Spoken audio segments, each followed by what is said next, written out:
दाओहुआ मनो। यह एक जागीर थी जिसका उपयोग विशेष रूप से दाओहुआ द्वारा खाद्य फसलें उगाने के लिए किया जाता था, और ली परिवार द्वारा उसे दी गई 3 जागीरों में से यह सबसे बड़ी थी, जो लगभग 5,000 एकड़ में फैली हुई थी। जागीर में दाओहुआ ने विशेष रूप से एक अन्न भंडार भी बनवाया था। अन्न भंडार में प्रवेश करते ही यान वेंशियो और डाफो की आंखें चौड़ी हो गईं। इतना गेहूं, एक के बाद दूसरे गोदाम में करीने से रखा हुआ। इस वर्ष गेहूं की पूरी ताजी कटाई की गई थी। प्रत्येक दाना मोटा और चमकदार था, जो स्पष्ट रूप से कृषि से अपरिचित लोगों के लिए भी उच्च गुणवत्ता वाली नस्ल का था। यह लगभग 20,000 टन अनाज होना चाहिए, है ना? डेफू ने उत्साह से कहा। गवर्नर को 20,000 डैन का नुकसान हुआ था, और अब वे 20,000 डैन लौटा सकते थे, ताकि उन्हें सजा का सामना न करना पड़े। शियाओलियू ने मुस्कुराते हुए सिर हिलाया। न ज्यादा, न कम, बस ठीक 20,000 डैन। इस साल की फसल अच्छी थी। प्रत्येक एकड़ में लगभग 6 डैन अनाज पैदा हुआ। बोए गए बीज और आसपास के गांवों में बेचे गए अनाज को काटने के बाद यही बचा है। यान वेंशियू की अभिव्यक्ति बदल गई। प्रति एकड़ 6 डैन। सियाओलियू ने फिर से सिर हिलाया। हाँ, लेकिन ऐसा इसलिए है क्योंकि संपत्ति के खेत उपजाऊ हैं। अन्य ग्रामीणों के खेतों के लिए उन्हें केवल 5 डैन से थोड़ा अधिक मिल सकता है। डेफू ने तुरंत कहा, यह पहले से ही बहुत अच्छा है। जहां तक पता है, प्रति एकड़ 5 डैन से अधिक का उत्पादन केवल प्रचुर वर्षा वाले दक्षिणी क्षेत्रों में ही संभव है। उत्तर में इतनी अधिक उपज होना वास्तव में बहुत अच्छा है। सियाओलियू हंसा। उन्हें स्पष्ट रूप से याद है कि जब उन्होंने पहली बार उस युवती से प्रति एकड़ उपज के बारे में चर्चा की, तो वह संतुष्ट नहीं हुई और कहा कि भविष्य में वह और भी अधिक उपज वाले अनाज की खेती करना चाहती है। निस्संदेह यह कोई ऐसी बात नहीं थी जिसे वह बाहरी लोगों के सामने प्रकट करेगा। डेफू ने यान वेंक्सियू की ओर देखा। सबसे बड़े युवा मास्टर, चलो अब परिवहन शुरू करते हैं। जितनी जल्दी हम इसे फेंक्सी तक पहुंचाएंगे, उतनी ही जल्दी मास्टर को आराम मिलेगा। यान वेंशियू ने सिर हिलाया। गेहूं के बीजों से भरी बोरियां घोड़ा गाड़ियों पर लादते हुए देखकर डेफू के दिल की चिंता धीरे धीरे शांत हो गई। डेफू के चेहरे पर बढ़ती मुस्कुराहट की तुलना में जियाओलियू ने उन अन्न भंडारों को देखा, जिन्हें भरने के लिए उसने बहुत मेहनत की थी, धीरे धीरे खाली हो रहे थे, और यह पेट पर एक मुक्का जैसा महसूस हुआ। वैसे, मेरे प्रभु, डेफू, क्या आपने अनाज के बीज ले जाने के लिए पर्याप्त लोगों की व्यवस्था की है? कृपया उन्हें फिर से खो जाने न दें। डेफू ने मुस्कुराते हुए कहा, चिंता मत करो।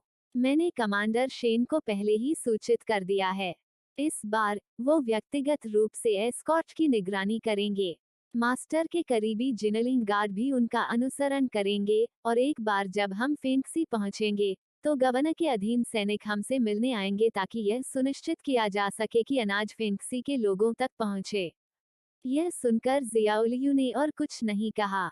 यह सच है, एक बार जब सारा अनाज गाड़ियों में लाद दिया गया, तो कवच पहने और लंबी कृपाण लिए हुए सैनिकों की एक टुकड़ी जागीर के बाहर पहुंची।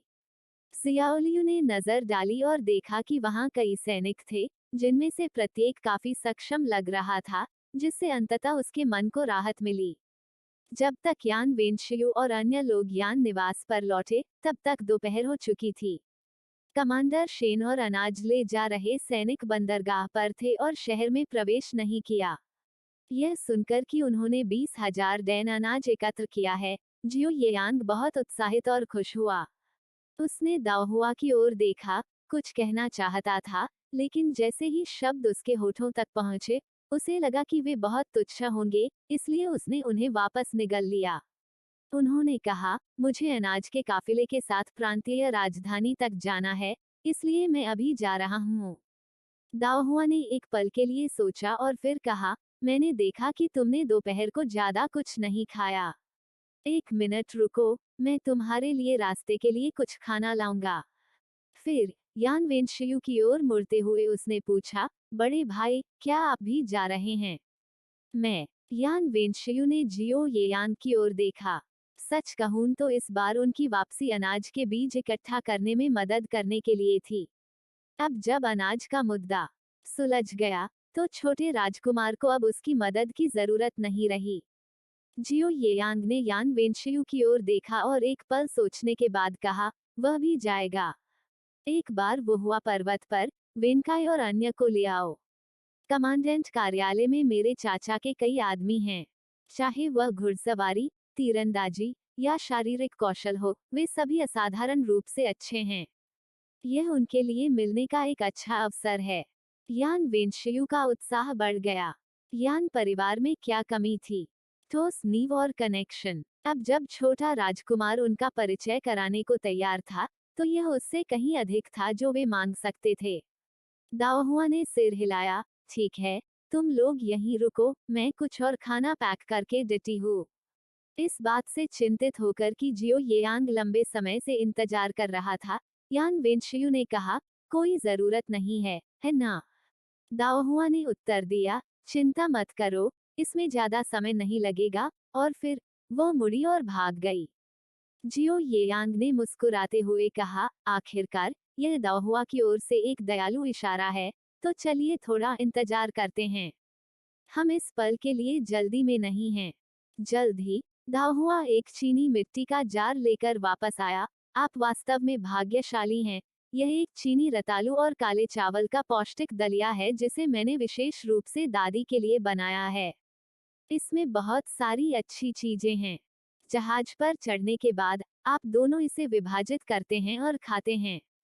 जैसे ही वह बोली, उसने चीनी मिट्टी का जार आगे बढ़ा दिया। दाओहुआ का हाथ यान वेंगसियू की ओर बढ़ रहा था, जो इसे लेने की तैयारी भी कर रहा था, लेकिन जियो येयांग ने उसे पीट दिया और जार को अपने हाथों में ले लिया। भोजन के प्रति उसके सुरक्षात्मक रवैये को देखकर दाओहुआ ने हंसते हुए कहा, मैं आपको बता रहा हूँ, आप इसे खुद नहीं खा सकते हैं। आपको मेरे भाई के साथ आधा हिस्सा साझा करना होगा। वो बहुत पतला है, उसे वास्तव में खुद को पोषण देने की जरूरत है। ठीक है, आपको अब जाना चाहिए, अनाज के बीज पहुंचाने में देरी न करें। जियो येयांग ने दाओहुआ पर नजर डाली। यान वेनशियू और डीफू के साथ चीनी मिट्टी का जार उठाया और चला गया। जहाज पर चढ़ने के बाद यान वेनशियू केबिन में बैठकर जियो येयांग द्वारा काले चावल का दलिया साझा करने का इंतजार कर रही थी। हालांकि काफी देर तक इंतजार करने के बाद भी उसकी ओर से कोई हलचल नहीं हुई। बिल्कुल नहीं, छोटा राजकुमार वास्तव में अकेले ही खाने के बारे में नहीं सोच रहा होगा। क्या वह ऐसा करेगा? यह विचार करते हुए यान वेनशियू के मुंह का कोना हिल गया और उदासीन चेहरे के साथ उसने पूछा, छोटे राजकुमार, क्या तुम्हें भूख नहीं लगी है? जियो येयांग ने यान वेनशियू की ओर देखा और तिरस्कार पूर्वक कहा, तुम्हें देखो, बस कुछ दलिया पर उपद्रव कर रहे हो। क्या यह वास्तव में इतनी चिंता के लायक है? यान वेनशियू चुप हो गया।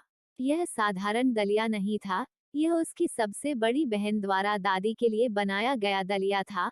निश्चित रूप से इसका स्वाद बहुत अच्छा था। उन्हें याद आया कि एक बार जब वह दादी को सम्मान दे रहे थे, तो उन्होंने उन्हें चीनी रतालू और लाल खजूर का दलिया खाते हुए देखा था, जो उनकी बड़ी बहन ने विशेष रूप से उनके लिए बनाया था। दादी ने उसे आधा कटोरा चखने के लिए दिया और उसका स्वाद अविश्वसनीय रूप से अच्छा था। उसे आज भी यह याद है। उद्धरण चिन्ह डॉट डॉट डॉट। मैंने दोपहर का खाना नहीं खाया। यह कहने के बाद और यह देखने के बाद कि जियो येयांग का अभी भी दलिया साझा करने का कोई इरादा नहीं है, उसे सख्त कदम उठाना पड़ा। मेरे चौथे भाई को बड़ी बहन द्वारा बनाया गया खाना सबसे ज्यादा पसंद है। जब वो बाद में आएगा, तो वह निश्चित रूप से आपको कुछ के लिए परेशान करेगा। यह सुनकर जियो येयांग ने अंततः अपनी भौहें चढ़ा ली और उस पेटू खाने वाले यान वेनकाई के बारे में सोचा। उसे लगा कि जल्दी से दलिया खा लेना ही बेहतर है। इसलिए डीफू को कुछ कटोरे और बर्तन लाने का निर्देश देते हुए उन्होंने यान वेनशियू को असंतुष्ट रूप से देखा। आपने अभी कहा था कि आपको कुछ नहीं चाहिए, और अब आप कुछ चाहते हैं, जो वास्तव में है। उन्होंने तिरस्कार में अपना सिर हिलाया और इसे वहीं छोड़ दिया। जहां तक वेनशियू का सवाल है, उसने कोई जवाब नहीं दिया, क्योंकि उसका लक्ष्य केवल दलिया खाना था। इतने लंबे समय तक लिटिल प्रिंस के साथ जुड़े रहने के कारण, हालांकि वह अपने चौथे भाई की तरह बेहिचक नहीं था, लेकिन वह बहुत ज्यादा संयमित भी नहीं था। डी फू जल्दी से कटोरे और बर्तन ले आया। तभी जियो येयांग ने चीनी मिट्टी का जार खोला। जैसे ही उसने उसे खोला, उसमें से तीव्र सुगंध आने लगी। गुरगल गुरगल, डी फू ने तुरंत लार टपकाना शुरू कर दिया। वह इसे कैसे खाना चाहता था, लेकिन वह जानता था कि यह असंभव है। उनके गुरु यंग मास्टर यान के साथ भी साझा करने के इच्छुक नहीं थे, उनके साथ तो दूर की बात है।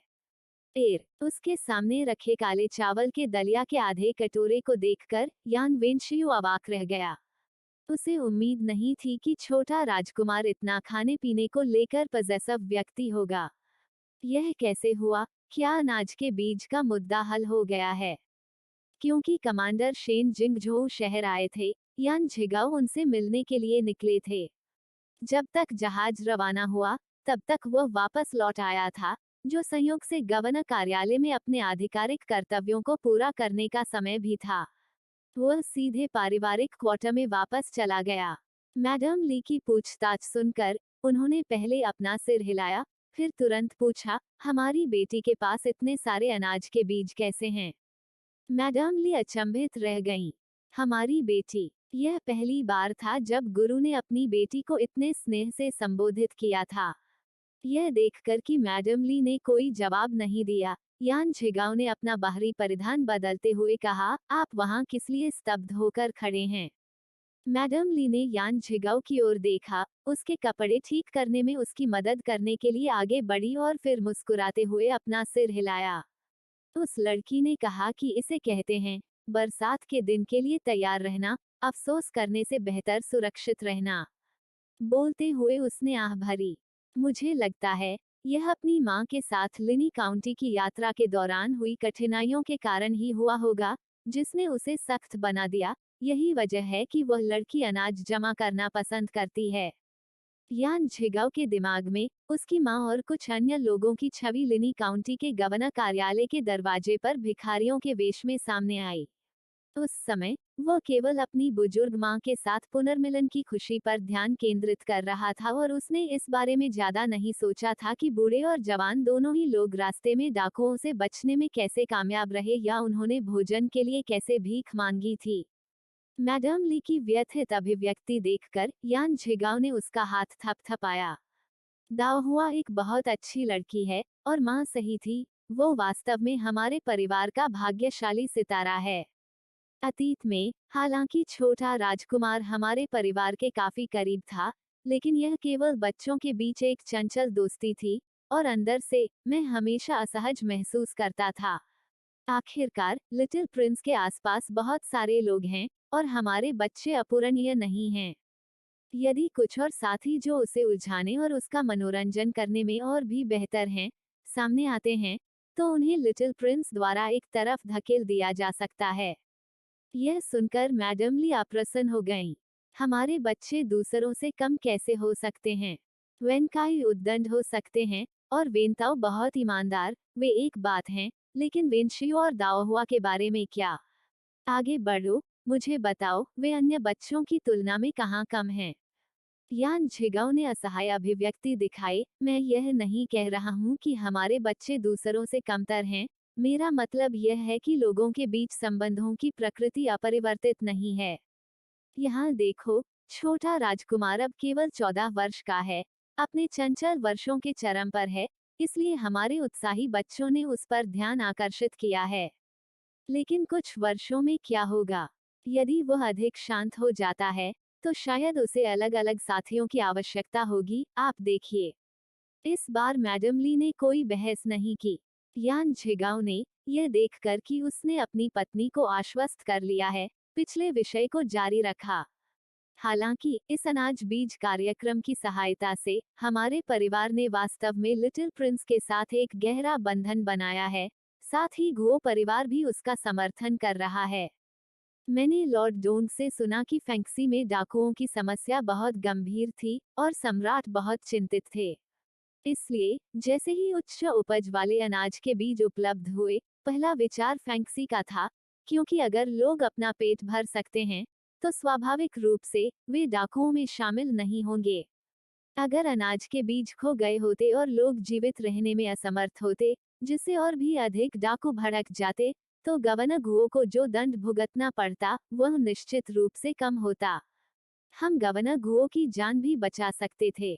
जैसे ही यान झिगाओ ने स्थिति का विश्लेषण किया, मैडम ली को मामले की गहरी समझ हो गई और उन्होंने सिर हिलाया, फिर तुरंत इसका श्रेय अपनी बेटी को दिया। यह सब दाओहुआ का धन्यवाद था। यान झिगाओ हंसे, हाँ हाँ, मैंने अन्यथा नहीं कहा। मैडम ली ने आह भरते हुए कहा, मुझे आशा है कि अनाज के बीज सुरक्षित रूप से पहुंच जाएंगे। इस तरह फैंक्सी के लोगों को आशा मिलेगी और मेरे प्रभु, आपको योग्यता प्राप्त होगी। यान झिगाओ ने सिर हिलाया, हाँ, प्राकृतिक आपदाओं और मानवीय आपदाओं के समय हमेशा हम लोग ही पीड़ित होते हैं। झेंझौ प्रांतीय राजधानी की गोदी। अनाज के बीजों को फैंक्सी तक ले जाते हुए देखकर डोंग जियानचेंग ने भी राहत की सांस ली। हालांकि अनाज के बीज के मामले ने उन्हें ज्यादा चिंतित नहीं किया। अगर फैंक्सी में दस्यु समस्या का समाधान नहीं किया गया, तो पड़ोसी प्रांत होने के नाते झोंगझों के लिए आसान समय नहीं होगा। किसी और बात का तो जिक्र ही नहीं, शरणार्थियों की आमद से निपटना ही काफी सिरदर्द होगा। इससे सार्वजनिक सुरक्षा के लिए पैदा होने वाले संभावित मुद्दों के बारे में तो बात ही नहीं की जा सकती। इस बार इसे सुरक्षित रूप से वितरित किया जाना चाहिए। भले ही उच्च उपज वाले अनाज के बीज उसके अधिकार क्षेत्र से उत्पन्न हुए थे, यदि वे फैंक्सी में दस्यु को कम करना चाहते थे, तो उन्हें भी योग्यता का हिस्सा मिलेगा। आजकल कोई भी बहुत अधिक योग्यता होने के बारे में शिकायत नहीं करेगा। पिताजी, बाद में लिटिल प्रिंस हमें कमांडेंट कार्यालय के प्रशिक्षण मैदान में ले जाएगा और फिर हम वहां से निवास पर वापस आए बिना अकादमी वापस चले जाएंगे। डोंग युवानक्सुआन अपने पिता को उनकी योजनाओं के बारे में बताने के लिए उनके पास दौड़ा। डोंग जियानचेंग ने उस दूरी पर नजर डाली जहां लिटिल प्रिंस हंस रहा था और यान परिवार के 3 सज्जनों के साथ बातचीत कर रहा था। उसकी आंखों में चमक आ गई, आगे बढ़ो। उसके बड़े बेटे के भाग जाने के बाद ही डोंग जियानचेंग ने आह भरी। यान परिवार वास्तव में काफी भाग्यशाली था।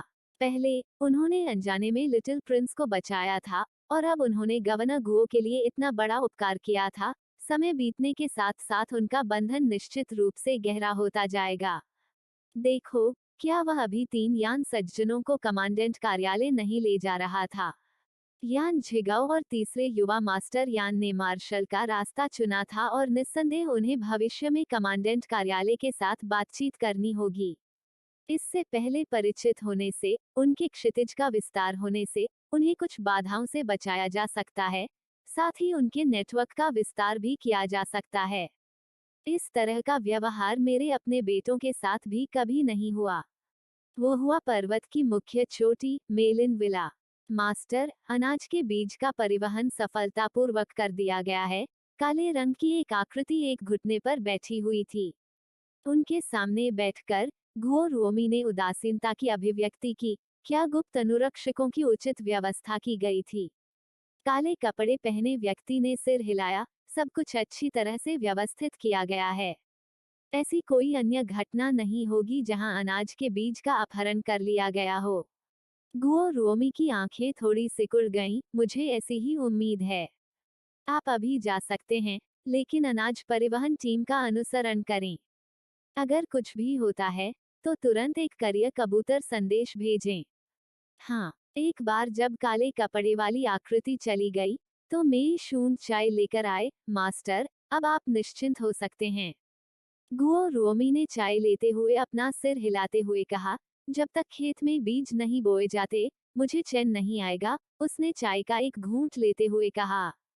जैसे ही उसने अपनी चाय की प्याली में खिलते चमेली के फूलों को देखा, गुओ रुओमी के होठों पर एक फीकी मुस्कान तैर गई। इसके बारे में बोलते हुए, यान परिवार की सबसे बड़ी बेटी ने वास्तव में अब तक 2 बार हमारी मदद की है। हालांकि उसके चेहरे से मुस्कान जल्द ही गायब हो गई और वह झुंझलाहट के साथ बोली, बात सिर्फ इतनी है कि उसकी आंखें बहुत तेज हैं। पिछली बार आखिरकार उसके बेटे से संपर्क करने का मौका मिला, फिर भी उस लड़की ने इसे पूरी तरह से बाधित कर दिया। मी शून को याद आया कि कैसे यान परिवार की सबसे बड़ी बेटी ने पिछली बार उनके भेष को देखा था और थोड़ी शर्मिंदगी भी महसूस कर रही थी। वे बहुत जल्दबाजी कर रहे थे, अन्यथा एक युवा लड़की यह कैसे नोटिस कर सकती है कि कुछ गड़बड़ है। गुओ रुओमी ने चाय का एक और घूंट लिया और कुछ देर सोचने के बाद कहा, शेन कियाओ से कहो कि वह यान परिवार की सबसे बड़ी बेटी को ठीक से पढ़ाए और उन सभी चीजों को पूरा करे जो बीजिंग की एक कुलीन महिला को पता होनी चाहिए। मी शूंग ने स्वीकृति में सिर हिलाया। शेन कियाओ गुओ परिवार की मैडम शेन थीं। प्रारंभ में मास्टर यान परिवार की सबसे बड़ी बेटी द्वारा अपने युवा मालिक को बचाने के लिए आभार व्यक्त करते हुए शेन कियाओ से मिलने गए और इसके कारण शेन कियाओ युवतियों को पढ़ाने के लिए यान परिवार में गए। अन्यथा जिंगझू में शेन कियाओ की प्रतिष्ठा के साथ नया आया यान परिवार उसे आमंत्रित नहीं कर पाता। झोउ निवास। पुराने मास्टर झोउ भी खोए हुए अनाज के बीज की घटना पर ध्यान दे रहे थे और जब उन्होंने सुना कि यान परिवार ने अनाज के बीज के 20,000 से अधिक पत्थर इकट्ठा करने में मदद की है तो वह काफी प्रभावित हुए। जब भाग्य की बात आती है, अगर यह आपके रास्ते में आ रहा है तो इसे कोई रोक नहीं सकता है। पिछले साल जब यान झिगाओ जिंगझोउ में आए थे तो प्रीफेक्चुरल गवर्नर के कार्यालय में सभी ने उन्हें बहिष्कृत और धमकाया था, लेकिन अब यहाँ तक झोंगझोउ प्रांतीय राजधानी के सलाहकार डू भी सक्रिय रूप से सुलह की मांग कर रहे हैं, उन्होंने टिप्पणी की। मास्टर झोउ ने सिर हिलाया, उनका स्वर थोड़ा ईर्ष्यापूर्ण था। क्या यह सच नहीं है? बूढ़े मास्टर झोउ ने उस पर एक नजर डाली। मैंने सुना है कि जब लिटिल प्रिंस 3 यान भाइयों को कमांडेंट कार्यालय में ले गया तो चेंगे को मूल रूप से नहीं बुलाया गया था। सबसे बड़े बेटे द्वारा इसका उल्लेख करने के बाद ही वह उनके साथ शामिल होने में सक्षम था। मास्टर झोउ उदासीन थे। चेंगे साहित्य का अध्ययन करते हैं, कमांडेंट कार्यालय जाने से उन्हें कोई फायदा नहीं होगा, इसलिए लिटिल प्रिंस के लिए उन्हें न बुलाना सामान्य बात है। बूढ़े मास्टर झोउ ने निराशा में अपना सिर हिलाया। क्या यह उपयोगी होने का सवाल है या नहीं? यह इस बारे में है कि क्या लिटिल प्रिंस हमारे चेंगे को अपने सकल में शामिल करने के लिए तैयार है। वैसे भी आप इन चीजों को नहीं समझेंगे। भले ही अगर यान परिवार फलता फूलता रहा तो हमें बहुत फायदा होगा, भले ही उन्हें आए ज्यादा समय नहीं हुआ हो। उत्तर में फैंक्सी प्रांत की सीमा से लगा झेंझौ प्रांत गतिविधि से भरा हुआ था जब कमांडर शेन अनाज के बीज लेकर वहां पहुंचे और सैनिकों की एक टुकड़ी ने तुरंत उनका स्वागत किया। नेता को गवर्नर गुओ के भरोसेमंद सहयोगी गुओ कियांग के रूप में पहचानकर कमांडर शेन ने राहत की सांस ली। चूंकि अनाज के बीजों की आखिरी खेप का अपहरण कर लिया गया था, वह हर सावधानी बरतते हुए पूरी यात्रा के दौरान किनारे पर था। भाई लू शुओ, भाई शेन, दोनों ने औपचारिक आदान प्रदान के साथ एक दूसरे का अभिवादन किया।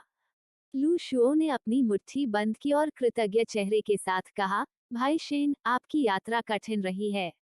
कमांडर शेन मुस्कुराए और अपना हाथ लहराया। इसका उल्लेख करने की कोई आवश्यकता नहीं है, भाई लू शुओ, हम सभी गवर्नर के लिए काम कर रहे हैं। वो एक समय गुओ माओ, वर्तमान ड्यूक डिंगागुओ, जो गवर्नर गुओ के पिता थे, के अधीन एक सैनिक थे। स्वाभाविक रूप से वो अपने पूर्व स्वामी के मामलों के प्रति समर्पित था। लू शुओ ने अनाज के बीजों से लदी गाड़ियों की कतार को देखते हुए प्रसन्नता व्यक्त की। क्या आप इतने सारे अनाज के बीज इकट्ठा करने में कामयाब रहे हैं? कमांडर शेन ने मुस्कुराते हुए जवाब दिया, यह काफी हद तक लिटिल प्रिंस के लिए धन्यवाद था, जो यान परिवार से अनाज के बीज के इन 20,000 से अधिक पत्थरों की डिलीवरी की व्यवस्था करने के लिए झो हुआन के माध्यम से गए थे। यह देखकर कि अपने साथ लाए गए अनाज के बीज उन अनाजों की भरपाई कर सकते हैं जो पहले खो गए थे, लू शुओ का दिल हल्का हो गया और उन्होंने कमांडर शेन को अपने साथ खींचते हुए कहा, चलो, गवर्नर पहले से ही लंबे समय से इंतजार कर रहे हैं। उन्हें देखने के लिए मेरे साथ आओ। जल्द ही समूह ने निकटतम गढ़वाले शहर में गवर्नर गुओ से मुलाकात की। बहुत बढ़िया, बहुत बढ़िया, बहुत बढ़िया। यह देखकर कि उनके भतीजे ने अनाज के बीज के 20,000 से अधिक पत्थरों को इकट्ठा करने में मदद की थी, गवर्नर गुओ ने कमांडर शेन की ओर मुड़ने से पहले 3 बार अपनी प्रशंसा दोहराई। लेफू, हम इसके लिए आपके आभारी हैं। कमांडर शेन ने तुरंत अपना सिर हिलाया। गवर्नर, आप बहुत दयालु हैं। यदि उस समय ड्यूक का समर्थन नहीं होता, तो लिफू को वह सम्मान नहीं मिलता जो आज मिलता है। गवर्नर गुओ ने शेन के कंधे को थपथपाया और बधाई देते हुए कहा, मुझे इन अनाज के बीजों को वितरित करने में व्यस्त रहना होगा। मैं इस बार आपका मनोरंजन नहीं कर पाऊंगा, लेकिन जब आप झोंगझू लौटेंगे, तो मैं आपको ओपेरा और पे खिलाऊंगा। कमांडर शेन ने शालीनता से स्वीकार कर लिया, यह समझते हुए कि गवर्नर गुओ व्यस्त थे और फिर वह अपने लोगों को आराम करने और फिर से इकट्ठा करने के लिए ले गए। उसके जाते ही एक सहायक अंदर आया, गवर्नर, आसपास के प्रांतों से सभी मजिस्ट्रेट आ गए हैं। गवर्नर गुओ ने सिर हिलाया, अब नवंबर लगभग आ गया था, इसलिए उन्हें नए एकत्रित अनाज के बीजों को जल्दी से वितरित करना पड़ा ताकि लोगों को उन्हें बोने दिया जा सके। बीज वितरित होने के बाद किसी भी निडर डाकुओं को हमें फिर से लूटने से रोकने के लिए मैं चाहता हूं कि आप उन्हें बचाने के लिए और अधिक लोगों को नियुक्त करें, और यदि कोई हमें रोकने की कोशिश करता है तो उसे मार डालें। जब गवर्नर गुओ ने यह बयान दिया और बाहर चले गए तो उनकी आवाज जानलेवा इरादे से भरी हुई थी। कमरे से बाहर निकलते हुए उन्होंने अपने भरोसेमंद सहयोगी गुओ कियांग को चेहरे पर उत्साह के साथ दौड़ते हुए देखा। गवर्नर, अनाज के बीज के अलावा लिटिल प्रिंस ने आपके सम्मान में सब्जियों और फलों से भरी एक बड़ी गाड़ी भी भेजी है। गवर्नर, जो बाहर जा रहा था, रुक गया और आश्चर्यचकित होकर बोला, आप किस बारे में बात कर रहे हैं? यांग यांग ने मुझे और क्या भेजा? गुओ कियांग ने उत्साह से कहा, सब्जियां और फल। उन्होंने थोड़ा पछतावा करते हुए जारी रखा, दुर्भाग्य से पत्तेदार सब्जियों की एक टोकरी खराब हो गई, लेकिन कोई बात नहीं, वहाँ बहुत सारे ताजे खीरे और फलियां हैं, और खुरमा, सेब, खजूर और नाशपाती की बड़ी टोकरियां भी हैं। यह सुनकर गवर्नर गुओ के मुंह पर एक चौड़ी मुस्कान फैल गई, और वह प्रशंसा के साथ कहने से पहले जोर से हंसे, यह व्यर्थ नहीं गया। मैंने उसे पढ़ाने में जो कठिनाइयां झेली और उसके करीब रहने के लिए मैंने दस्यु दमन का यह कठिन काम भी किया। बोलते हुए उसने आह भरी। यांग यांग अगले साल 15 साल का हो जाएगा, एक बड़ा आदमी। अब वह भी समझदार है, यह जानते हुए कि हम यहाँ केवल मांस के साथ अचार ही खा सकते हैं। उसने मुझे सम्मानित करने के लिए साग सब्जियों से भरी गाड़ी भेजने की भी जहमत उठाई। अच्छा, जाओ, रसोई से कहो कि आज कुछ हरी सब्जियां तलें। आज रात हम अपने भोजन में कुछ हरी सब्जियां खाएंगे। इन दिनों केवल मांस खाने से मेरा पेट ठीक नहीं रहता है। हाँ, गुओ कियांग इन शब्दों का इंतजार कर रहे थे, और उन्होंने उत्साहपूर्वक जवाब दिया। आमतौर पर सर्दियों में बहुत सारी सब्जियां नहीं होती हैं, और फिंक्सी आपदाग्रस्त हो गया है और डाकुओं से त्रस्त हो गया है, जिससे लोग मुश्किल से अपना पेट भर पाते हैं। सब्जियां उगाना तो दूर की बात है, यहाँ पहुँचने के बाद से वे केवल थोड़ी मात्रा में अचार वाली सब्जियां ही खा सके। वो लंबे समय से ताजी और कुरकुरी हरी सब्जियां खाने की इच्छा कर रहा था। छोटा राजकुमार सचमुच एक अच्छा इंसान था। इस बीच झोंगझू प्रांत में वांग्युए अकादमी में जियो येयांग, जिस पर हाल ही में एक अच्छे इंसान का ठप्पा लगाया गया था, मेज पर हरी सब्जियों की एकमात्र प्लेट को नाराजगी से देख रहा था, और भौहें सिकोड़ते हुए वह डाफू की ओर मुड़ा। वास्तव में क्या हुआ? अतीत में जब भी दाओहुआ ने सब्जियां और फल वितरित किए, वे अकादमी की महीने के अंत की छुट्टियों तक मेरे लिए पर्याप्त थे, जबकि कुछ अतिरिक्त थे। इस महीने मैंने महीने के मध्य में फिर से दाओहुआ के घर का दौरा किया, और दाओहुआ के चरित्र के साथ उसने निश्चित रूप से मेरे लिए और अधिक प्रावधान तैयार किए होंगे। अभी आधा महीना भी नहीं हुआ है, सब्जियां कैसे नहीं बची? सब्जियों की तो बात ही छोड़ो, मेरा फल कहाँ है? दाओहुआ ने कहा, उसे हर दिन एक सेब खाना पड़ता है, यह शरीर के लिए अच्छा है। डेफू ने अपना सिर नीचे किए हुए कमजोर स्वर में कहा, मास्टर, जो सब्जियां और फल महीने के मध्य में भेजे गए थे, उन्हें अनाज के साथ फिंक्सी को भेजा गया होगा। जियो येयांग एक पल के लिए स्तब्ध रह गया। चाचा के घर भेजा गया हुआ। डेफू ने जियो येयांग के हाव भाव को देखने के लिए अपना सिर उठाया, यह देखकर कि क्रोध के कोई संकेत नहीं थे। उसने अस्थायी रूप से कहा, मास्टर, क्या होगा अगर मैं मिस यान को एक पत्र लिखूं और उनसे एक और गाड़ी भेजने के लिए कहूं? जियो येयांग ने तुरंत घूर कर कहा, कोई रास्ता नहीं। तब उनकी अभिव्यक्ति थोड़ी अजीब हो गई। अगर दाओहुआ उन्हें देता है तो यह दयालुता से है, हमें उन्हें अस्वीकार नहीं करना चाहिए, लेकिन सक्रिय रूप से और अधिक मांगना चाहिए। यह कैसा लगेगा? इससे उसे लगेगा कि मैं किसी तरह का पेटू हूँ। डेफू ने अपना सिर नीचे कर लिया और अपने होठों को सिकोड़ लिया। मास्टर, क्या आप सिर्फ पेटू नहीं हैं? जब वह बीजिंग में था तो स्वामी कभी भी अपने भोजन को लेकर सुरक्षात्मक नहीं था। यहाँ तक शाही भोजन में भी कुछ बचा हुआ होता था, जिससे उसे एक निजी किन्नर को फायदा होता था। अन्य राजकुमारों के निजी किन्नरों की तुलना में उसका भाग्य कहीं बेहतर था। लेकिन झोंकझू पहुंचने पर उनका सौभाग्य समाप्त हो गया। मिस यान द्वारा भेजी गई सब्जियों को लगभग हर भोजन में मास्टर द्वारा पॉलिश किया जाता था। भले ही डेफू कुछ बचा हुआ खाना खाना चाहता था, लेकिन वहां कुछ भी नहीं था।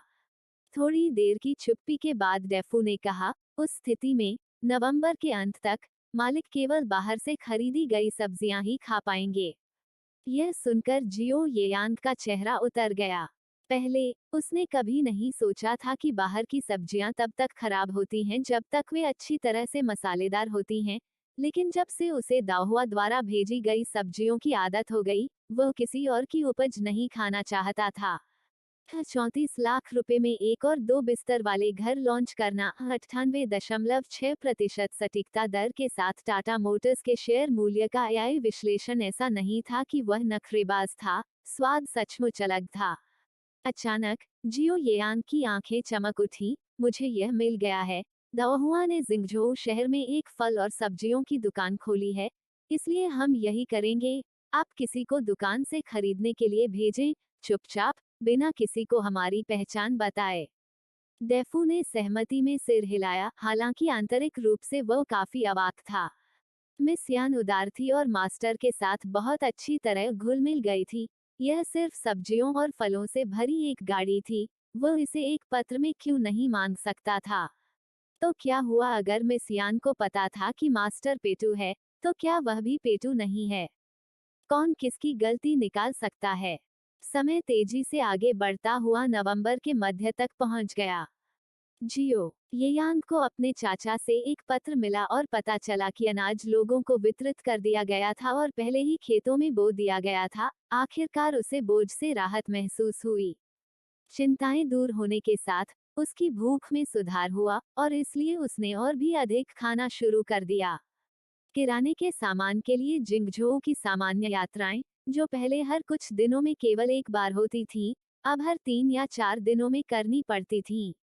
ऐसा नहीं था कि किराना खरीदार अधिक खरीदारी नहीं करना चाहता था, लेकिन दाओहुआ की फल और सब्जी की दुकान इतना अच्छा व्यवसाय कर रही थी कि अधिक लोगों को ताज़ा उपज तक पहुंच प्रदान करने के लिए उन्हें खरीद मात्रा को सीमित करना पड़ा। अन्यथा कुछ बड़े परिवार पूरी दुकान का सामान खरीद लेंगे। जैसे जैसे साल का अंत नजदीक आया, नए साल के उपहारों की तैयारी शुरू करने का समय आ गया। मैडम ली ने दाओहुआ को विकसित करने के लिए बीजिंग में युवा महिलाओं के लिए इस साल के नए साल के उपहार तैयार करने का पूरा काम उन पर छोड़ दिया। और इसलिए दाओहुआ कभी कभी इस साल के नए साल के बाजार के रुझानों का पता लगाने के बहाने बूढ़ी मैडम यान को खरीदारी के लिए बाहर ले जाता था। दोनों ने गाड़ी नहीं ली, वे बस चलते रहे। सड़कों पर हलचल थी। सभी प्रकार के विक्रेता अपना सामान बाहर निकाल रहे थे और पैदल यात्री इधर उधर घूम रहे थे। दादी और पोती दोनों ने इन जीवंत रोजमर्रा के दृश्यों को देखने का आनंद लिया। ओह, वो व्यक्ति कुछ कुछ परिचित लग रहा है, जैसे मैंने उसे पहले कहीं देखा हो। जैसे ही वे उसकी सब्जी की दुकान के पास से गुजरे, उसके व्यवसाय से प्रसन्न होकर दाओहुआ को अचानक भीड़ में एक परिचित व्यक्ति दिखाई दिया। अपनी पोती को स्थिर खड़ा देखकर बूढ़ी मैडम यान ने उसकी आस्तीन खींची। क्या आप इन बाहरी लोगों में से किसी को पहचानती हैं? रोते हुए दाओहुआ ने कहा, मुझे अब याद आया, मैंने उसे गेस्ट पैलेस में देखा था। वह जियो येयांग के आदमियों में से एक है। 4 सीजन्स फल और सब्जियों की दुकान का पिछवाड़ा। मैडम यान मुख्य घर की मुख्य सीट पर बैठी थी। दाओहुआ उनके बगल में खड़ी थी, आश्चर्य और हैरानी से अपने सामने नौकर को देख रहा था। वह अपना सिर झुका रहा था, मानो किसी की नजर मिलने से डर रहा हो। मुझे तुम याद हो, तुम्हारा नाम दे। दे। नौकर एक पल के लिए चुप रहा, मिस को जवाब देते हुए, इस नौकर का नाम देशों है। दाओहुआ ने तुरंत ताली बजाई, सही है, देशों। कोई आश्चर्य नहीं कि उसने उसे याद किया। जियो येयांग के आसपास कुछ लोग थे जो अक्सर दिखाई देते थे। डेफू का उल्लेख करने की आवश्यकता नहीं है। जियो येयांग जहां भी जाता था, हमेशा उसके साथ निकटता से सेवा करता था। जहां तक उसके पहले वाले व्यक्ति की बात है, दाओहुआ ने उसे भी कई बार देखा था। जब भी भोजन की बात होती, तो यह व्यक्ति निश्चित रूप से उपस्थित होता, संभवतः भोजन से संबंधित मामलों के लिए जिम्मेदार होता। देशों को देखकर, जो लगभग अपना सिर उसकी छाती पर झुका रहा था, दाओहुआ को कुछ अवाक महसूस हुआ। क्या वह सचमुच इतनी डरावनी थी? क्या आप यहाँ मेरे परिवार से सब्जियां खरीदने आए हैं? देशु ने सिर हिलाया, फिर अपने मालिक के निर्देश को याद करते हुए कि मिस यान को सब्जी खरीद के बारे में पता न चलने दिया जाए, उसने जल्दी से अपना सिर हिलाया। उसकी चुप्पी देखकर दाओहुआ के पास जारी रखने के अलावा कोई विकल्प नहीं था। क्या बात है? क्या मैंने आपके मालिक को जो सब्जियां और फल भेजे थे, वे पर्याप्त नहीं थे? पहले देशु ने सिर हिलाया और फिर उसने फिर से अपना सिर हिलाया। इस बिंदु पर न केवल दाओहुआ को थका हुआ महसूस हुआ, बल्कि मैडम यान ने भी सोचा कि यह युवा नौकर बहुत अनिर्णायक और झिझक रहा था। दाओहुआ, अक्टूबर में जो भोजन हमने अपने बड़े भाई और अन्य लोगों के साथ मिलकर दिया था, उसके अलावा वो अनाज और बीज की व्यवस्था करने के लिए महीने के मध्य में आया था, और मैंने तब भी उसके लिए एक गाड़ी में भोजन तैयार किया था। यह संभवतः अपर्याप्त नहीं हो सकता था। क्या उसने इसका उपयोग किसी के मनोरंजन के लिए किया था? इस विचार पर दाओहुआ के दिमाग में अचानक उन 3 अजीब महिलाओं का ख्याल आया, जिनसे उसका सामना वहुआ पर्वत की चोटी पर हुआ था। उस समय जियो येयांग और भाई डोन की प्रतिक्रियाएं बहुत अजीब थीं, जैसे कि उन्हें उन 3 महिलाओं की बिल्कुल भी चिंता नहीं थी। बाद में उसके चौथे भाई ने उसे बताया था कि वहुआ पर्वत की मुख्य चोटी पर बाहरी लोगों को जाने की अनुमति नहीं है। बाहरी नहीं, तो परिचित ही होंगे। तुरंत दाओहुआ ने शिखर पर पृथक निवास के बारे में सोचा। क्या ऐसा हो सकता है कि वो तीनों वहीं रह रहे हों? यदि ऐसा होता, तो उस मैडम की पहचान सरल से बहुत दूर होती। यह कौन हो सकता है? सम्राट द्वारा आम दुनिया में छोड़ी गई एक शाही पत्नी। एक झटके में दाओहुआ के विचार दूर दूर तक फैल गए। अब सम्राट और एक आम महिला के बीच अप्राप्य प्रेम की दुखद कहानी बुनी जा रही है। अब सम्राट को नाराज करने के बाद शाही पत्नियों की दुखद नियति को अलग अलग निवासों में भेज दिया गया है। परिदृश्य चाहे जो भी हो, ऐसा लग रहा था कि मैडम अलग अलग आवास में किसी का ध्यान नहीं जाना चाहती थीं। इसलिए डबल नाइन्थ फेस्टिवल में जियो येयांग को फंसाने के लिए वो नकली बेहोशी का एपिसोड तैयार किया गया था। क्या यह सब इंपीरियल पैलेस में लौटने के उद्देश्य से था? यदि वास्तव में ऐसा था, तो जियो येयांग को बहुत कम उत्पीड़न का सामना करना पड़ा होगा। सम्राट के भतीजे के रूप में जियो येयांग को शायद किसी अज्ञात कारण से अलग अलग आवास में चीजें भेजने के लिए बाध्य होना पड़ा, जिसमें उसके द्वारा प्रदान किया गया भोजन भी शामिल था। जैसे ही दाओहुआ ने इस पर विचार किया, उसने संभावना के प्रति आश्वस्त होकर सिर हिलाया। मुस्कुराते हुए उसने देशों की ओर देखा। क्या आपका मालिक पृथक निवास में कुछ भेजने की योजना बना रहा है? देशों का दिल कांप उठा और उसने अचानक अपना सिर उठाया। उसका चेहरा सदमे से भरा हुआ था। मिस यान को इस बारे में कैसे पता चल सकता है? ड्रैगन बोट फेस्टिवल के बाद से उसका मालिक रुक रुक कर कुछ खाने पीने की चीजें पृथक वास में भेजता था। यह रहस्य केवल डेफू और उसे ही पता था। उसकी अभिव्यक्ति देखकर दाओहुआ ने तुरंत एक सचेत मुस्कान प्रकट की।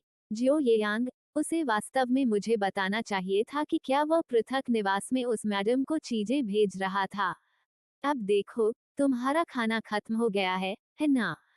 तुम्हारी शक्ल से ऐसा लगता है कि तुम यहाँ अक्सर इधर उधर भागते रहे होगे। तुम्हें यह बिल्कुल भी परेशान करने वाला नहीं लगता। देशु ने अपना सिर नीचे झुका लिया, लगभग रोने की कगार पर। उन्होंने एक शब्द भी नहीं कहा था। तो मिस यान को पूर्व राजकुमारी कंसोर्ट के अस्तित्व के बारे में कैसे पता चला होगा? उसने इसके लिए काम किया है। जब वो वापस जाएगा तो उसका मालिक संभवतः उसे पीट पीट कर मार डालेगा। आखिरकार उनके गुरु को पूर्व राजकुमारी कंसोर्ट का उल्लेख करने में कोई दिलचस्पी नहीं थी। दाओहुआ ने देशुओ को मुस्कुराते हुए देखा। एक क्षण रुको, मैं किसी को खेत से ताजी सब्जियां लेने के लिए बुलाऊंगा। वह रुकी, फिर बोली, क्या एक गाड़ी काफी होगी? देशु ने जल्दी से अपना सिर हिलाया। हाँ हाँ, यह काफी है। मिस यान बहुत अच्छी तरह से प्रत्येक गाड़ी को कसकर पैक करती है। उसकी एक गाड़ी में जितनी मात्रा ज्यादातर लोग 2 में लोड करते हैं उससे अधिक है। कौन जानता था कि वह दाओहुआ को यह कहते हुए सुनेगा। कोई बात नहीं, चलो इसे 2 गाड़ियां बनाते हैं, एक तुम्हारे मालिक के लिए और एक दूसरे आंगन की मैडम के लिए। वह मैडम दूसरे आंगन में रह रही थी, और जियो येयांग अभी भी उसे सामान भेज रही थी, जिससे पता चलता था कि शायद उसकी कुछ हैसियत थी। शायद वह एक दिन इंपीरियल पैलेस लौट आए। चूंकि वे सामान भेज रहे थे, वे इसे उदारतापूर्वक भी कर सकते थे, तभी उपकार पर्याप्त माना जाएगा। बड़ी श्रीमती यान बोली, जब आप इस पर हों, तो कुछ विंशियो और अन्य को भी भेजें।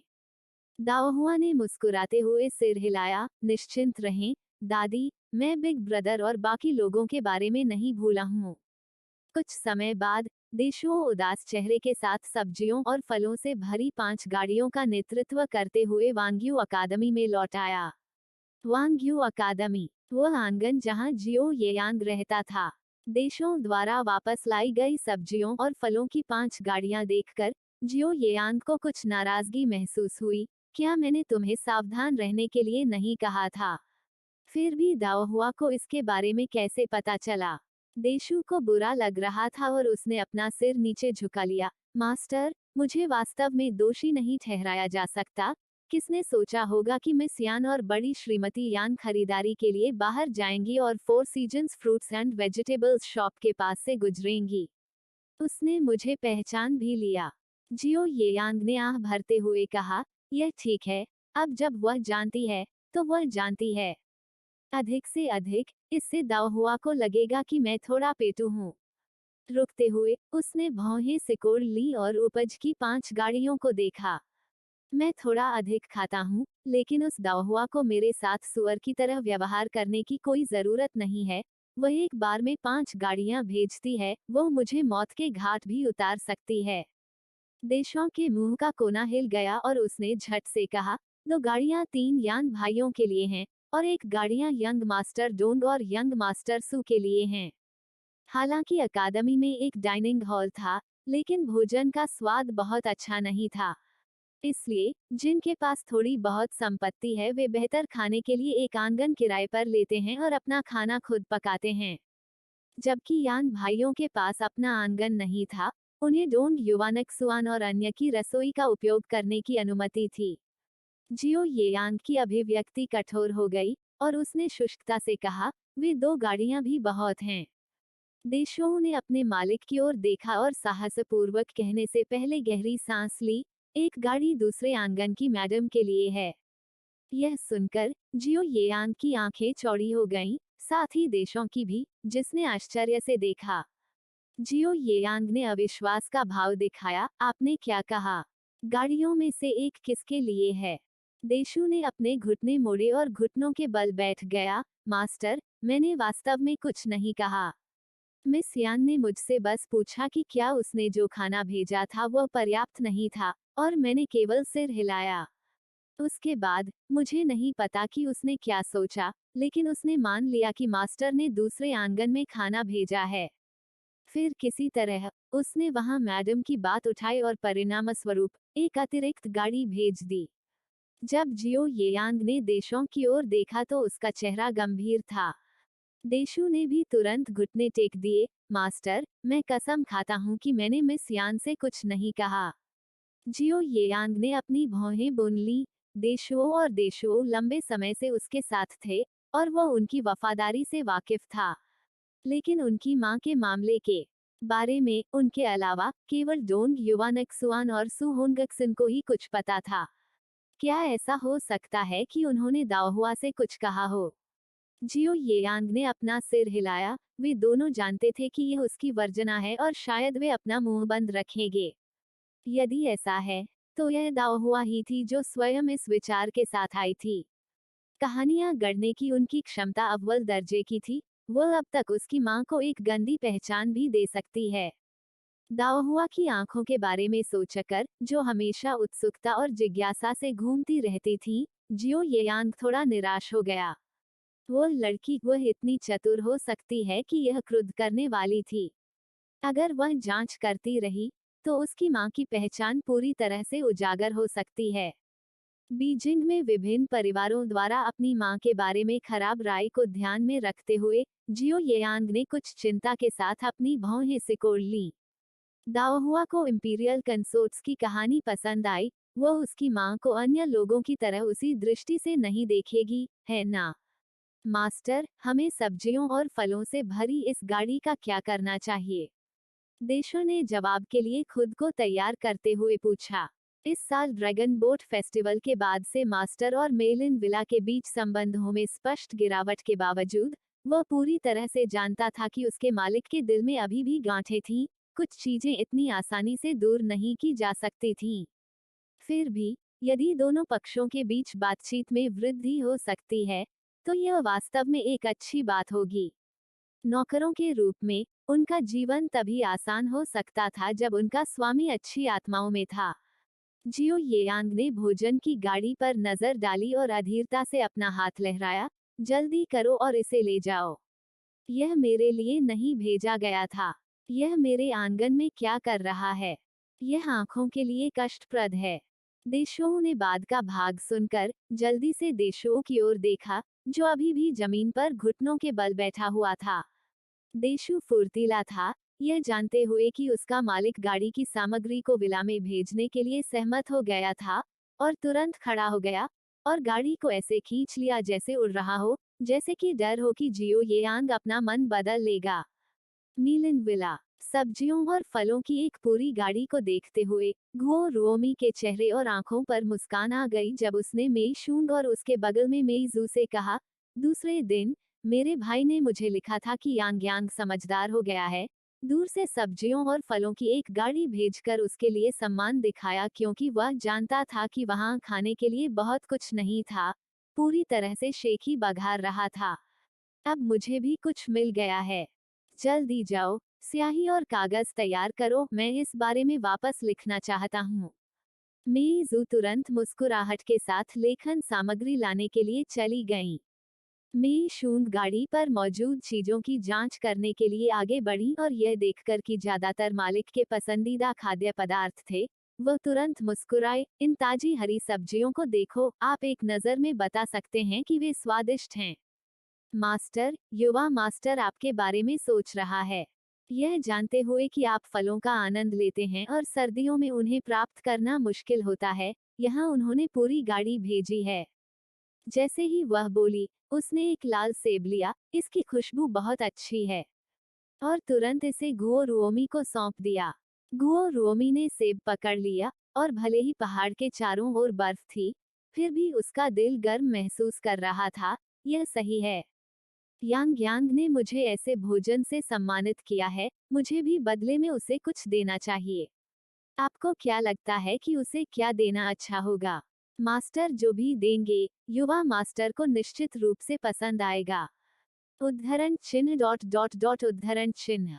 उसके बाद, जब भी दाओहुआ जियो येयांग के लिए सब्जियां और फल तैयार करती थी, वह विला में एक अतिरिक्त गाड़ी भेजती थी, और हालांकि जियो येयांग हमेशा अधीर दिखता था, उसने कभी मना नहीं किया। जब विला को ये सामान मिलता था, तो वे बदले में कुछ सामान वापस भेज देते थे, या तो एक पस या खुद गुओ रुओमी द्वारा कढ़ाई की गई बेल्ट, घर के बने कपड़े, या कुछ अन्य जिज्ञासु ट्रिंकेट। हालांकि जियो येयांग इन चीजों को एक तरफ रख देता था और उन्हें नहीं छूता था, लेकिन दोनों के बीच आगे पीछे होने से नौकर अधिक बात करते थे और अधिक बार आते थे, और जरूरत पड़ने पर वे एक दूसरे का समर्थन करते थे। यह दोनों पक्षों के आकाओं के लिए एक दूसरे से परोक्ष रूप से संवाद करने का भी एक तरीका था।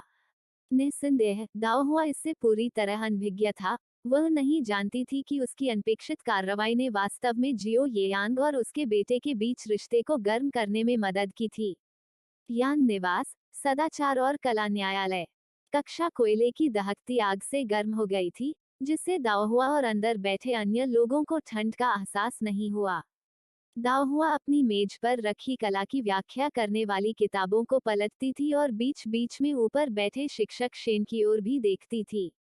किसी कारण से नवंबर के बाद से शिक्षक शेन की उनसे मांगें और अधिक सख्त हो गई थीं। पहले पाठ्यपुस्तकों में जो कुछ था उसे सीखना ही पर्याप्त था, लेकिन अब उसे विभिन्न कलाएं भी सीखनी पड़ी। धूप जलाना, शतरंज खेलना, चाय की सराहना करना, बारिश सुनना, बर्फ की प्रशंसा करना, चंद्रमा को देखना, वाइन चखना, बागवानी करना, एकांत की तलाश करना और जिधर खेलना मानव जाति के बीच परिष्कार के 10 महान आनंद हैं।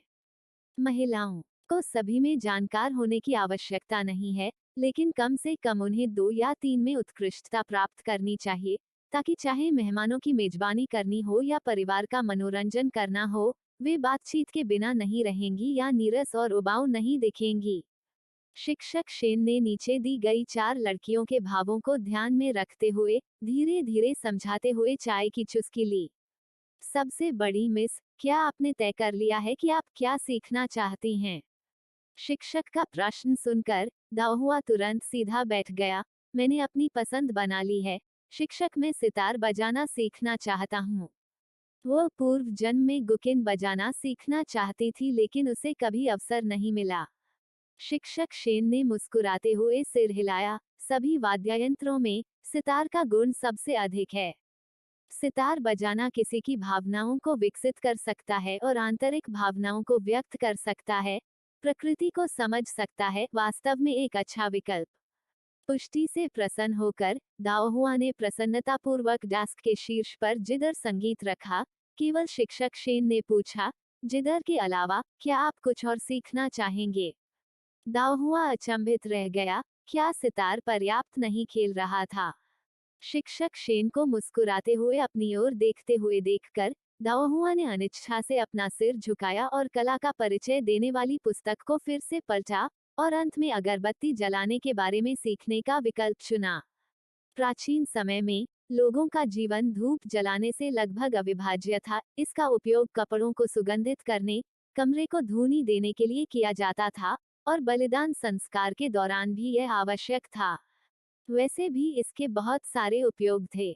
दाओहुआ को अगरबत्ती जलाने में काफी दिलचस्पी थी, खासकर इसलिए क्योंकि वह अपनी खुद की सुगंध भी मिलाना चाहती थी और विशेष रूप से उपचार गुणों के साथ कुछ बनाना चाहती थी, जो निश्चित रूप से लाभदायक होगी। शांत कमरा, धूप जलाना, इत्मीनान से की जाने वाली गतिविधियां परिष्कृत आनंद लाती हैं, मास्टर शेन ने विस्तारित मुस्कान के साथ कहा। क्या कुछ और है? इस बार दाओहुआ ने दबाव झेला और अध्ययन के लिए कोई अतिरिक्त विषय नहीं चुना। उसका दैनिक कार्यक्रम पहले से ही बहुत भरा हुआ था और अब सितार बजाने और धूप जलाने के अलावा उसके पास जो खाली समय था वह और भी कम हो गया था। वो कोई अन्य विषय नहीं ले सकती थी। मास्टर शेन कुछ हद तक निराश लग रहे थे, लेकिन उन्होंने दाओहुआ को मजबूर नहीं किया। आज से आपके सुईवक और कढ़ाई के सबक को सुबह में स्थानांतरित कर दिया जाएगा, जबकि दोपहर को हर दिन बारी बारी से सितार सीखना और अगरबत्ती जलाना सिखाया जाएगा।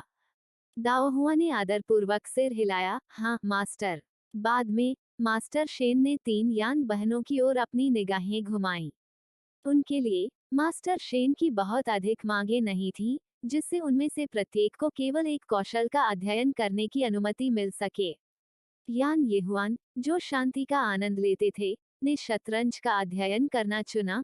यान येशुंग, जो खुद को परिष्कृत मानती थी, ने चाय चखने का अध्ययन करना चुना। यान येले, जिसे खेलना पसंद था, ने फूल रोपण का अध्ययन करना चुना। कक्षा के बाद दाओहुआ जाने के लिए उठने से पहले मास्टर शेन के जाने का इंतजार कर रही थी। जैसे ही वह दरवाजे पर पहुंची, उसने यान यल को यान येहुआन और अन्य लोगों से खट्टे स्वर में बात करते हुए सुना। मास्टर शेन निश्चित रूप से हमारी बड़ी बहन के साथ अलग तरह से व्यवहार करते हैं, न केवल उसे 2 तरफा 3 अलग अलग कढ़ाई का अनूठा कौशल सिखाते हैं, बल्कि अब उसे हमसे एक और प्रतिभा भी सीखने को मिलती है। दाओहुआ अपनी जगह पर रुकी, घूमी और यान यल की ओर सख्ती से देखा। छोटी बहन फोर, आपके शिष्टाचार और शिष्टाचार कहाँ चले गए? यान यल ने तुरंत जवाब देना चाहा, लेकिन यान येहुआन ने उसे रोक लिया। बड़ी बहन, छोटी बहन चार का यह मतलब नहीं था। दाओहुआ ने उसे टोकते हुए कहा, बस, मैं स्पष्टवादिता, विचारहीनता और युवावस्था के बारे में बहाने सुन सुनकर थक गई हूँ। क्या वह इन बहानों का इस्तेमाल अपने असंतोष को दूर करने के लिए कर रही है? आप और मैं दोनों अच्छी तरह से जानते हैं। इसके साथ ही दाओहुआ ने अपनी अभिव्यक्ति को सीधा किया। शुरुआत में मैं आपके मामलों में हस्तक्षेप नहीं करना चाहता था, फिर भी आपका आचरण यान परिवार के चेहरे पर झलकता है। ऐसे में मैं बोलने से बच नहीं सकता। मास्टर शेन हमेशा हमारी क्षमताओं के अनुसार पढ़ाते हैं। मैं और अधिक सीखता हूँ क्योंकि मैं इतने सारे पाठ्यक्रमों को संभाल सकता हूँ। अब अपने आप से पूछें, सिस्टर्स थरी, भले ही आपको सीखने की अनुमति दी गई हो, क्या आप इसे प्रबंधित कर सकते हैं? वह वास्तव में बच्ची नहीं थी, क्योंकि उसकी सोच परिपक्व थी और वह स्थिर बैठकर ध्यान केंद्रित कर सकती थी। इसके अलावा उसकी याददाश्त अच्छी थी। यही वजह थी कि वह अपनी पढ़ाई को संभालने में सक्षम थी, भले ही वह अधिक भारी हो। हालांकि अन्य तीन वास्तव में बच्चे थे और उनकी सीखने की क्षमताएं उसके जितनी अच्छी नहीं थीं। इसके अलावा यदि आप वास्तव में सीखना चाहते हैं, तो आपको गपशप करने और उसकी पीठ पीछे शिकायत करने के बजाय सीधे मास्टर शेन से अनुरोध करना चाहिए। यह यान परिवार की बेटियों के लिए उपयुक्त व्यवहार नहीं है। हम हर दिन मास्टर शेन से शिष्टाचार और शिष्टाचार के बारे में सीखते हैं, जिसका उद्देश्य हमें जीवन के हर पहलू में सावधान और सतर्क रहना है। शिष्टाचार और औचित्य को गहराई से एकीकृत करना है, न कि बिना समझे नकल करना है। पहली चुनौती में लड़खड़ाना उपहास को आमंत्रित करना है। अपने हाल के कार्यों पर विचार करें, जो आपके शिक्षक की पीठ पीछे दिलचस्प शिकायतों से भरे हुए हैं। क्या यही वह आचरण है जो मास्टर शेन ने हमें सिखाया है? इतना कहकर उसने यान येल की ओर देखा। अगले साल तुम 10 साल की हो जाओगी, छोटी बहन चार। कुछ गलतियां अब युवाओं द्वारा माफ नहीं की जा सकती। आज तुमने हमारे शिक्षक की पीठ पीछे उनके खिलाफ साजिश रची, इसलिए मैं तुम्हारे उतावलेपन को शांत करने के लिए तुम्हें 100 अक्षरों की नकल करने की सजा दे रहा हूँ। यान यल का चेहरा तात्कालिकता से भर गया और उसने तुरंत जवाब दिया, मैं ऐसा नहीं करूंगी। दाओहुआ ने उदासीनता से कहा, आप लिखते हैं या नहीं यह आप पर निर्भर है। हालांकि अगली बार जब हम बाहर जाएंगे, तो मैं आपको अपने साथ ले जाने की हिम्मत नहीं करूंगा। अन्यथा यदि आप फिर से अपने मन की बात कहते हैं, तो अन्य लोग सोच सकते हैं कि यान परिवार की बेटियों की कोई परवरिश नहीं है। इतना कहकर उसने बाकी दोनों बहनों की ओर देखा और फिर अपनी नौकरानी के साथ चली गई। यान यल हताश था और उसने यान येहुआन और यान येशुन से मदद मांगी। यान येशुन ने उदासीन होकर जल्दी से प्रस्थान करने से पहले कुछ सांत्वना भरे शब्द कहे। यान येहुआन ने आह भरी और अपनी बहन का हाथ पकड़कर वे दूसरे घर के आंगन की ओर चले गए। आइए देखें माँ क्या कहती है। सभी युवतियों के चले जाने के बाद मास्टर शेन, जिन्होंने मुख्य कमरे से सब कुछ देखा और सुना था, ने मुस्कुराते हुए अपना सिर हिलाया। उसके पीछे वाले बूढ़े नौकर ने उसे चाय दी और हंसते हुए कहा, यह व्यर्थ नहीं था कि आपने उन्हें सिखाया, सर। सबसे बड़ी मिस यान वास्तव में कारण और प्रशंसा जानती है। चाय लेते हुए मास्टर शेन ने हंसते हुए कहा, हालांकि यह लड़की मेरे छात्रों में सबसे उत्कृष्ट नहीं है, लेकिन वह सबसे अधिक समझदार है। वह तेजी से एक जिम्मेदार परिवार की सबसे बड़ी बहन की भूमिका निभा रही है। माँ, यह नए साल की उपहार सूची है जो मैंने आंटी के लिए तैयार की है, कृपया देख लें। दाओहुआ ने उपहार सूची मैडम ली को सौंपी।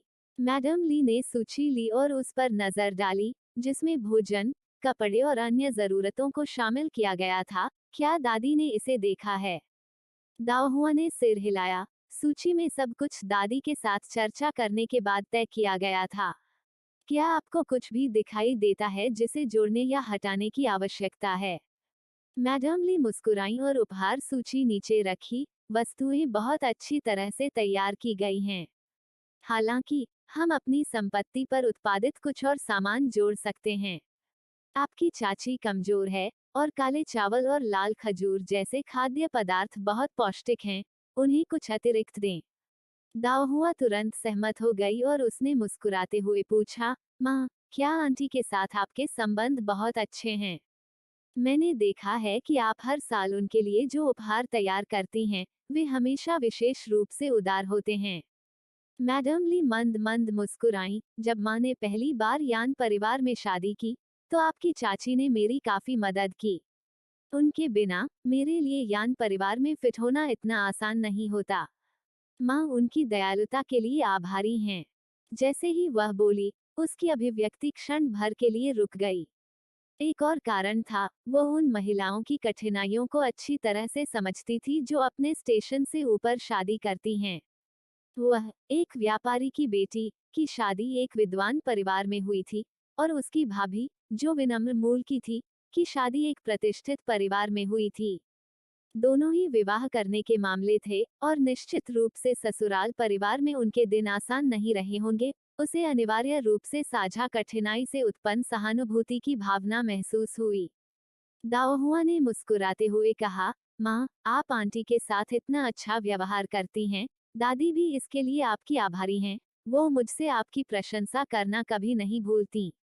लोगों के बीच स्नेह परस्पर हैं। यदि आप मेरे प्रति अच्छे हैं, तो मैं स्वाभाविक रूप से उसी तरह से प्रतिसाद दूंगा।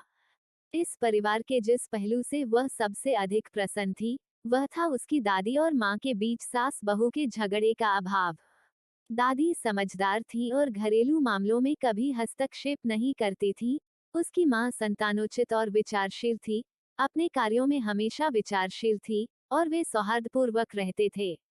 अन्यथा बीच में फंसना उसके लिए काफी सिरदर्द होता। मैडम ली ने हंसते हुए कहा, जब से माँ की शादी इस परिवार में हुई है, दादी मेरे प्रति बहुत दयालु रही हैं। ऐसी समझदार और हस्तक्षेप न करने वाली सास का होना वास्तव में मेरे लिए एक आशीर्वाद है। इसी कारण से परिवार की अनुत्पादक दूसरी शाखा के संबंध में वह कभी कभी दादी के लिए समस्या पैदा करने से बचने के लिए अपने हिस्से से अधिक ले लेती थी। दूसरी शाखा के बारे में बोलते हुए मैडम ली ने कुछ सोचा और अपनी बेटी की ओर देखा। मैंने सुना है कि तुमने येली को दंडित किया है। दाओहुआ ने सिर हिलाया। मास्टर शेन ने हमें अध्ययन के लिए एक कला चुनने के लिए कहा, क्योंकि मैंने एक और कला सीखी। मेरी चौथी बहन मेरी पीठ पीछे बातें करती थी, अंगूर खट्टे करती थी, और यहाँ तक अपने शब्दों में मास्टर शेन को भी शामिल करती थी। इसलिए मैंने उसे निबंध लिखने के लिए 100 बार दंडित किया। क्यों? दूसरी चाची शिकायत करने के लिए माँ के पास गई। मैडम ली ने मुस्कुराते हुए अपना सिर हिलाया। नहीं, उसने ऐसा नहीं किया है। आपकी दूसरी चाची, मैं इसे कैसे कहूँ, वास्तव में बहुत चतुर है, लेकिन कभी कभी वह कुछ ज्यादा ही हिसाब किताब करती है, जो मुश्किल में पड़ सकती है। लेकिन जब आपके दूसरे भाई और अन्य लोगों के पालन पोषण की बात आती है, तो वह इसे बहुत महत्व देती है। अतीत में हमारे पारिवारिक नियम कुछ हद तक ढीले थे, और कई मामलों में हम बहुत जानकार नहीं थे। सिंगझोऊ में आने के बाद से हमने अधिक घरों का सामना किया है और कई चीजों पर अधिक ध्यान देना शुरू कर दिया है। आपकी दूसरी चाची चतुर है, वो जानती है कि बच्चों के लिए सबसे अच्छा क्या है। मास्टर शेन की शिक्षा व्यापक रूप से प्रशंसित है। जो कुछ हुआ था उसे सुनने के बाद उन्होंने व्यक्तिगत रूप से यह सुनिश्चित किया कि येली अपने लेखन का अभ्यास करे। दाओहुआ ने भौहें ऊपर उठाई और इस पर काफी आश्चर्यचकित हुआ। मैडम ली ने धैर्य के साथ अपनी बेटी के सिर पर हाथ फेरा। तुम सबसे बड़ी बहन हो, और तुम्हारे ऊपर अपने छोटे भाई बहनों का मार्गदर्शन करने की जिम्मेदारी है। इतने लंबे समय तक अपनी बेटी को अपने पास रखते हुए उसे लगा कि अगर यह लड़की किसी को नापसंद करती है, तो वह उनसे बिल्कुल भी परेशान नहीं होगी, और जब तक वे उसे परेशान नहीं करते, वो उस व्यक्ति को पूरी तरह से अनदेखा कर सकती है। ऐसा स्वभाव कुछ मायनों में अच्छा है, लेकिन दूसरों में उतना अच्छा नहीं है। अच्छा, क्योंकि इसका मतलब था कि वह अधिक आजादी से जी सकती थी। अच्छा नहीं है, क्योंकि कभी कभी यह थोड़ा उदासीन लग सकता है। मैंने कल रात तुम्हारे पिता से यह बात कही थी और उन्होंने भी कहा था कि यह अच्छा है। इस दुनिया में एक अकेला पेड़ जंगल नहीं बनाता है, और आपके पिता को इसके कारण काफी कठिनाइयों का सामना करना पड़ा है। खून के रिश्तों से कोई कितना भी बचने की कोशिश करे, बच नहीं पाता। यह हमेशा साझा हार, साझा गौरव का मामला रहा है। हमारे परिवार की नींव बहुत उथली है। जब तुम बड़े हो जाओगे तो तुम्हें अपने भाई बहनों का समर्थन करना होगा और उनकी देखभाल करनी होगी। वे जितने अधिक सफल होंगे, आपको उतना अधिक लाभ प्राप्त होगा। इसलिए, यदि भविष्य में युवान और अन्य लोग कुछ गलत करते हैं, तो आपको बोलना चाहिए और आवश्यकतानुसार अनुशासन देना चाहिए। जब तक आप सही हैं, कोई भी इसके खिलाफ एक शब्द भी नहीं कहेगा। दाओहुआ ने थोड़ी सी भौहें चढ़ा ली, कुछ हद तक अनिच्छुक। दूसरों को संभालना कितना कष्टकारी है। मैडम ली को ध्यान से देखते हुए दाओहुआ ने अनिच्छा से सिर हिलाया। मैं अपनी पूरी कोशिश करूंगा। मैडम ली मुस्कुरा दी, आगे कुछ नहीं कहा। वह जानती थी कि उसकी बेटी औचित्य समझती है। माँ और बेटी ने नए साल के उपहारों के बारे में अपनी बातचीत फिर से शुरू की। हालांकि, यही वह क्षण था जब पिंग जियाओ चिल्लाते हुए अंदर आया। उसे देखकर दाओहुआ ने तुरंत मुस्कुराते हुए कहा, सिस्टर पिंग जियो, आपको किसने परेशान किया है? मुझे बताओ, और मैं तुम्हारे लिए इसका ख्याल रखूंगा। आमतौर पर पिंग जियो ने मुस्कुराहट के साथ जवाब दिया होगा और बातें करके चली गई होगी, लेकिन इस बार उसने अपना सिर हिलाया और मैडम ली की ओर देखा। मैडम, ऐसा लगता है कि उपपत्नी लिन बच्चे को जन्म दे रही होगी। 34 लाख रुपए से विशाल एक और 2 BHK लॉन्च 98.6% सटीकता के साथ रिलायंस शेयर मूल्य का AI विश्लेषण। मैडम ली की अभिव्यक्ति गंभीर हो गई। क्या उसकी नियत तारीख महीने के मध्य में नहीं थी? यह इतना पहले कैसे आ गया? पिंग जियो, कॉन्क्यूबिन लिन की नौकरानी आई और उसने कहा कि यह कॉन्सुबिन लियू ही थी जिसने कॉन्सुबिन लिन को धक्का दिया, जिससे समय से पहले प्रसव हुआ। यह सुनकर दाओहुआ उत्सुक हो गया और बोला, क्या उपपत्नी लियू बहुत अच्छा व्यवहार नहीं करती है? आखिर वह उपपत्नी लिन को धक्का क्यों देगी? क्या यह घरेलू सत्ता संघर्ष की शुरुआत है? पिंग जियो ने कहा, किसने किसको धक्का दिया यह अभी भी अनिश्चित है। निश्चित रूप से कॉन्सुबिन लिन को ईर्ष्या हो रही होगी क्योंकि पिता कॉन्सुबिन लियू के कमरे में गए थे, इसलिए वह। अपना मुंह बंद करो। मैडम ली ने पिंग जियो को रोकने के लिए हस्तक्षेप किया और उसकी ओर घूर कर देखा। क्या अपनी बेटी के साथ इस तरह की चर्चा करनी थी? फिर वह दाओहुआ की ओर मुड़ी। ठीक है, इसका आपसे कोई लेना देना नहीं है। जाओ अपना गृह कार्य करो। दाओहुआ जाने के लिए अनिच्छुक था, लेकिन मैडम ली के सख्त चेहरे को देखकर उसके पास वांग मैनमैन को लेने और छोड़ने के अलावा कोई विकल्प नहीं था।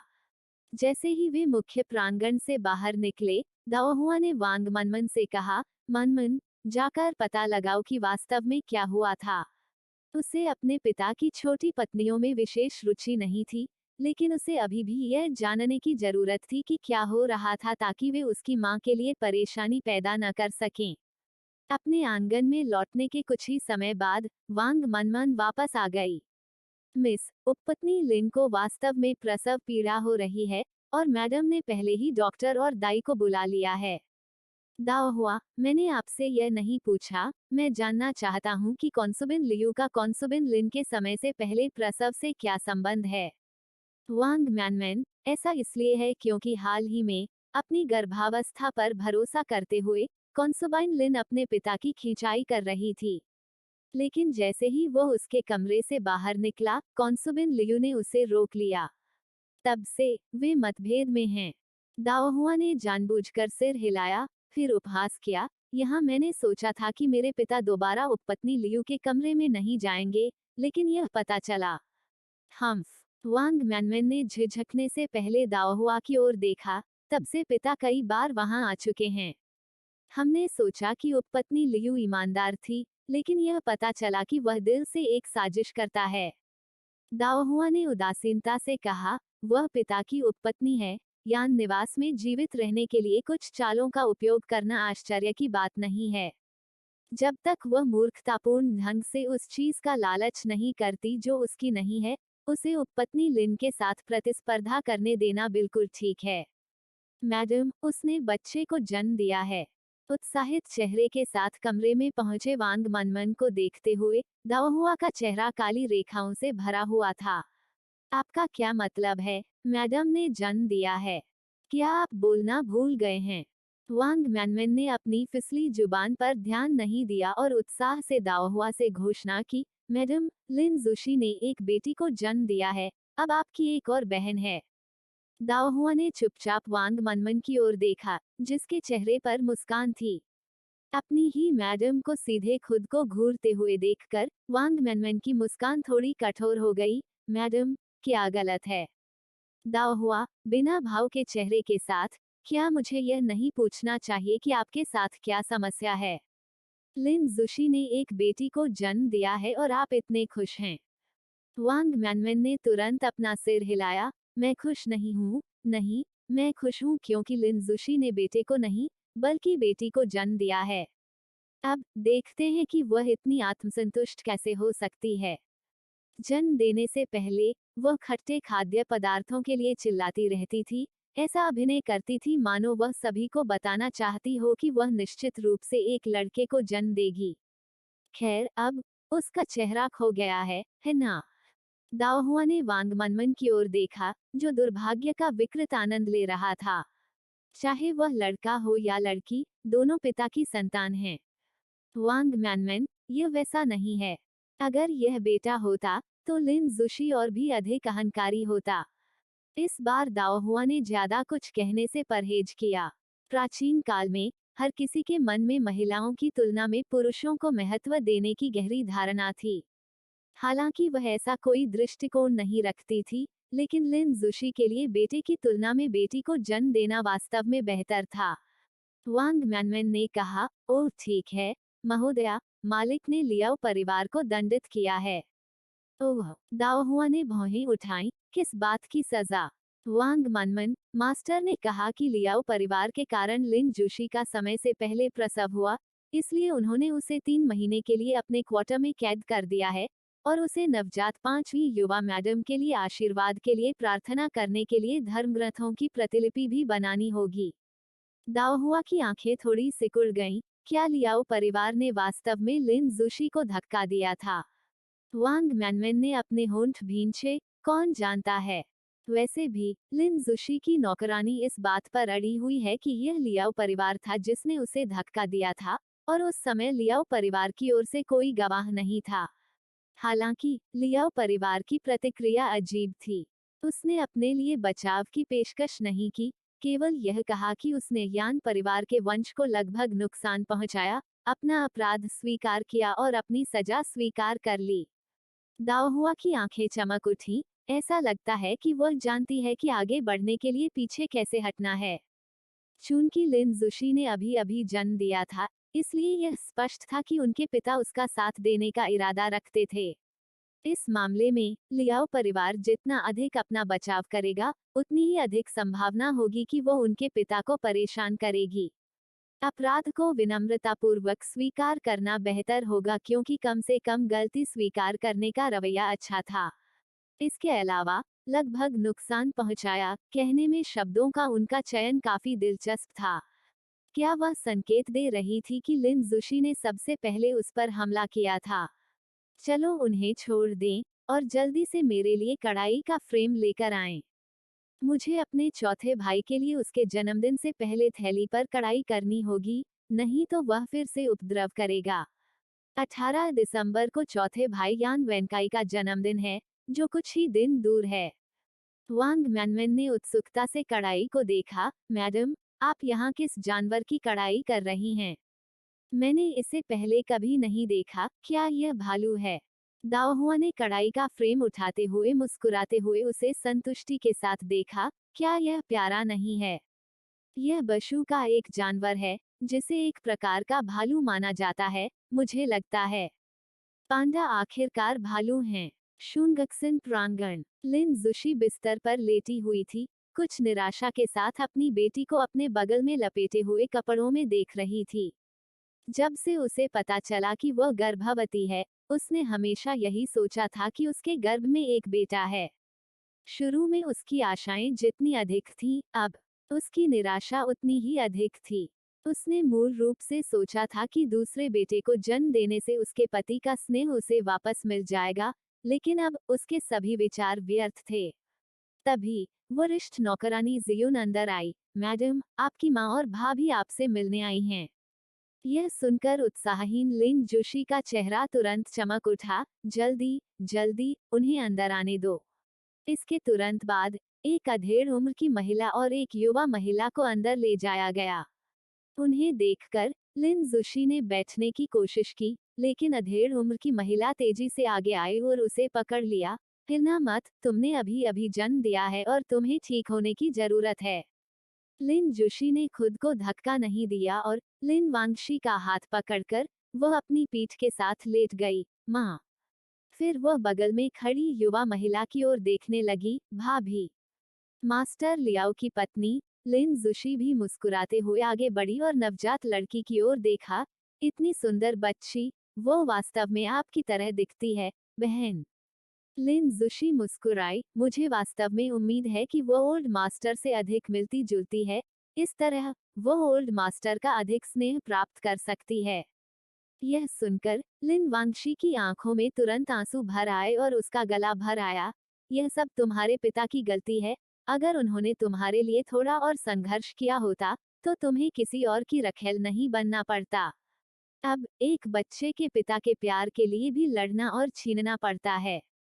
लिन जोशी तुरंत चुप हो गई और काफी देर बाद उसने एक कड़वी मुस्कान बिखेरी। माँ, मेरी किस्मत ही ऐसी है। लिन वांगशी के चेहरे पर अपराधबोध और आत्मग्लानि बढ़ती देख और भाभी की अभिव्यक्ति अजीब हो गई। लिन जोशी के पास हल्कापन दिखाने के अलावा कोई विकल्प नहीं था। माँ, आप जानती हैं कि ओल्ड मास्टर मेरे साथ कैसा व्यवहार करते हैं। यान परिवार में मेरी स्थिति बहुत अच्छी है। लिन वांगशी के चेहरे पर असंतोष दिखा। बहुत अच्छा।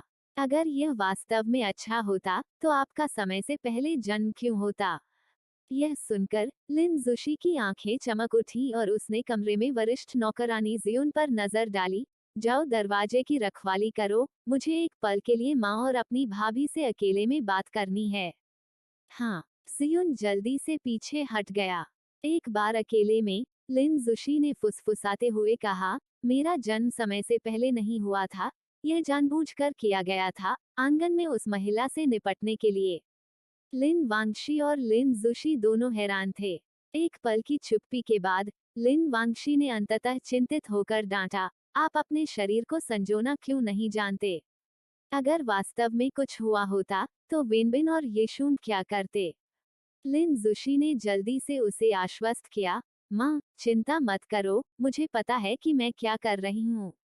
फिर भी लिन वांगशी को अभी भी डर लग रहा था। जन्म देने वाली महिलाएं पहले से ही एक बार नरक के द्वार से गुजर रही हैं। आपको कभी भी अपने शरीर के साथ इतना हल्का व्यवहार नहीं करना चाहिए।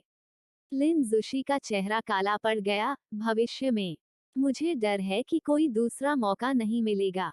लिन वांगशी ने तुरंत नाराजगी के साथ जवाब दिया, ऐसी बकवास मत करो, तुम अभी भी जवान हो। लिन जोशी ने भी चिल्लाकर कहा, बिल्कुल, यह देखते हुए कि भगवान यान मेरी बहन पर कितना उपकार करते हैं, आपको भविष्य में कई बच्चे और आशीर्वाद मिलना निश्चित है। लिन जोशी ने कड़वी मुस्कान के साथ अपना सिर हिलाया। मैं भी ऐसा सोचती थी, लेकिन अब। लिन वांगशी चिंतित हो उठी। क्या क्या तुम्हारे आंगन की उस लोमड़ी ने तुम्हारे पति को मोहित कर लिया है? लिन जोशी ने फिर से अपना सिर हिलाया। यह मामला नहीं है। ओल्ड मास्टर सुंदरता से आकर्षित होने वालों में से नहीं है। वह लियाओ परिवार के प्रति उदासीन है। लिन वांगशी के चेहरे पर सुकून आया। फिर आप अभी भी किस बारे में चिंतित हैं? लिन जोशी बोलने से पहले कुछ देर तक चुप रहे। ईमानदारी से कहूँ तो मैं अब लियाओ परिवार के बारे में इतना चिंतित नहीं हूँ। यह मैडम है जिनके बारे में मुझे चिंता है। लिन वांगशी और लिन जोशी हैरान दिखे। लिन जोशी ने आगे कहा, इस बार की तरह मैंने लियाओ परिवार से छुटकारा पाने के लिए समय से पहले जन्म का जोखिम उठाया। भले ही मैं उससे छुटकारा नहीं पा सका, कम से कम उसे अपने आंगन से बाहर निकालने के लिए। यह लगभग पूरा हो चुका था, लेकिन मैडम के केवल एक शब्द से उन्होंने ओल्ड मास्टर का मन बदल दिया, केवल लियाओ परिवार को सीमित कर दिया और उसे बौद्ध धर्म ग्रंथों की नकल करने के लिए दंडित किया। प्रसव की पीड़ा की तुलना में यह सजा कुछ भी नहीं है। अब ओल्ड मास्टर मैडम को अधिक महत्व दे रहे हैं। पहले जब चीजें उनके मुताबिक नहीं होती थीं, तो ओल्ड मास्टर मुझ पर भरोसा करते थे, लेकिन अब मैडम उनकी विश्वासपात्र बन गई हैं। मेरी निर्भरता हमेशा ओल्ड मास्टर के पक्षपात पर थी। अगर यह स्नेह खत्म हो गया, तो मैं सचमुच यान परिवार के पिछवाड़े में एक साधारण उपपत्नी बनकर रह जाऊंगी। इस बार निवास में प्रवेश करते समय मैंने यह भी देखा कि मैडम ली का व्यवहार पूरी तरह से बदल गया है। लिन वांगशी ने मैडम ली के बारे में सोचते हुए भौहें चढ़ा दी, जिन्हें उन्होंने पहले यान निवास के मुख्य प्रांगण में देखा था। अतीत में जब दामाद का दिल अपनी बेटी पर था, हालांकि मैडम ली मुख्य पत्नी थी, लेकिन अपनी बेटी का सामना करते समय उन्हें थोड़ा आत्मविश्वास था। लेकिन इस बार मैंने उन्हें देखा, उनके बारे में विलासितापूर्ण आभा का जिक्र नहीं किया। यहाँ तक उनकी आंखों में आत्मविश्वास और अधिकार का संकेत भी मुझे कुछ हद तक निराश महसूस कर रहा था और उसे आंखों में देखने में असमर्थ था। लिन जुशी ने भी बातचीत शुरू करते हुए कहा, यान परिवार के नियम भी सख्त हो गए हैं। अतीत में हम महिलाओं का तो जिक्र ही नहीं, यहाँ तक कि हमारे पति भी बिना रिपोर्ट किए अपनी बहन से मिल सकते थे। लेकिन अब यदि वे प्रवेश करना चाहते हैं, तो उन्हें पहले एक विजिटिंग कार्ड जमा करना होगा और वे मैडम ली की सहमति के बाद ही प्रवेश कर सकते हैं। इससे न सिर्फ परेशानी बढ़ गई है, बल्कि उन्हें काफी निराशा भी झेलनी पड़ रही है। लिन आंटी ने आह भरते हुए कहा, जैसे जैसे मास्टर की आधिकारिक रैंक ऊंची होती जाती है, वह स्वाभाविक रूप से नियमों पर अधिक ध्यान देता है। और मैडम, लिन आंटी ने कड़वी मुस्कान दी। जब से मास्टर को प्रीफेक्चुरल गवर्नर के रूप में पदोन्नत किया गया, मैडम उच्च अधिकारियों और रईसों के परिवारों की महिलाओं के साथ घर और बाहर मेलजोल बढ़ा रही हैं। भले ही वह तांबे की दुर्गंध में भी डूबी हो, वह संगति से सुगंधित हो जाएगी। जहाँ तक बात है, भले ही मुझ में असीम प्रतिभा हो, मैं केवल इस आंगन तक ही सीमित रह सकता हूँ, बाहर निकलने में असमर्थ हूँ। ये शब्द सुनकर लिन वांगशी और लिन जुशी दोनों चुप हो गए। लिन आंटी ने जिन मुद्दों के बारे में बात की, उनमें से किसी में भी वे मदद नहीं कर सके।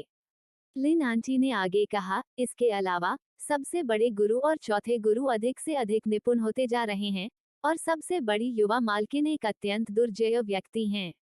मैडम के आत्मविश्वास को निश्चित रूप से अब अपनी नींव मिल गई है। लिन वांगशी इस बार बातचीत में शामिल हुए। वेनबिन और येशुंग भी अच्छे बच्चे हैं, है ना? आपके भाई ने कहा है कि वेनबिन की पढ़ाई की प्रतिभा यान परिवार के सबसे बड़े गुरु से कमतर नहीं है। लिन आंटी फिर से कड़वाहट से मुस्कुराई, इसका क्या? भले ही वेनबिन पढ़ाई में अच्छा हो, लेकिन जिन लोगों के साथ वह बातचीत करता है और जो दुनिया उसने देखी है, उसकी तुलना वांग्यू अकादमी के सबसे बड़े मास्टर से नहीं की जा सकती। एक आशाजनक भविष्य के लिए पढ़ाई में अच्छा होना काफी नहीं है। उदाहरण के लिए, गुरु को ही लीजिए।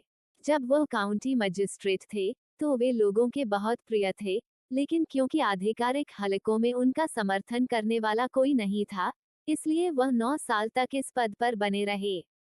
लिन वांगशी ने सख्त चेहरे और असंतोष के साथ कहा, यान परिवार की सबसे बड़ी युवा मालकिन इतनी हृदयहीन कैसे हो सकती है? आखिरकार वेनबिन उसका भाई है। वो अपने छोटे भाई की बजाय तीसरी शाखा के चचेरे भाई की मदद करना पसंद करेगी। लिन आंटी ने उपहास किया, सबसे बड़ी युवा मालकिन का दिल निर्दयी है। मैं जानता हूँ कि यह जानबूझकर किया गया है। वो उस समय का बदला ले रही है जब उसके भाई ने उसके खिलाफ साजिश रची थी और मालिक द्वारा उसे थप्पड़ मारा था। लिन वांगशी ने गुर्राते हुए कहा, एक लड़की के लिए बेहतर है कि वह सौम्य और शांत रहे।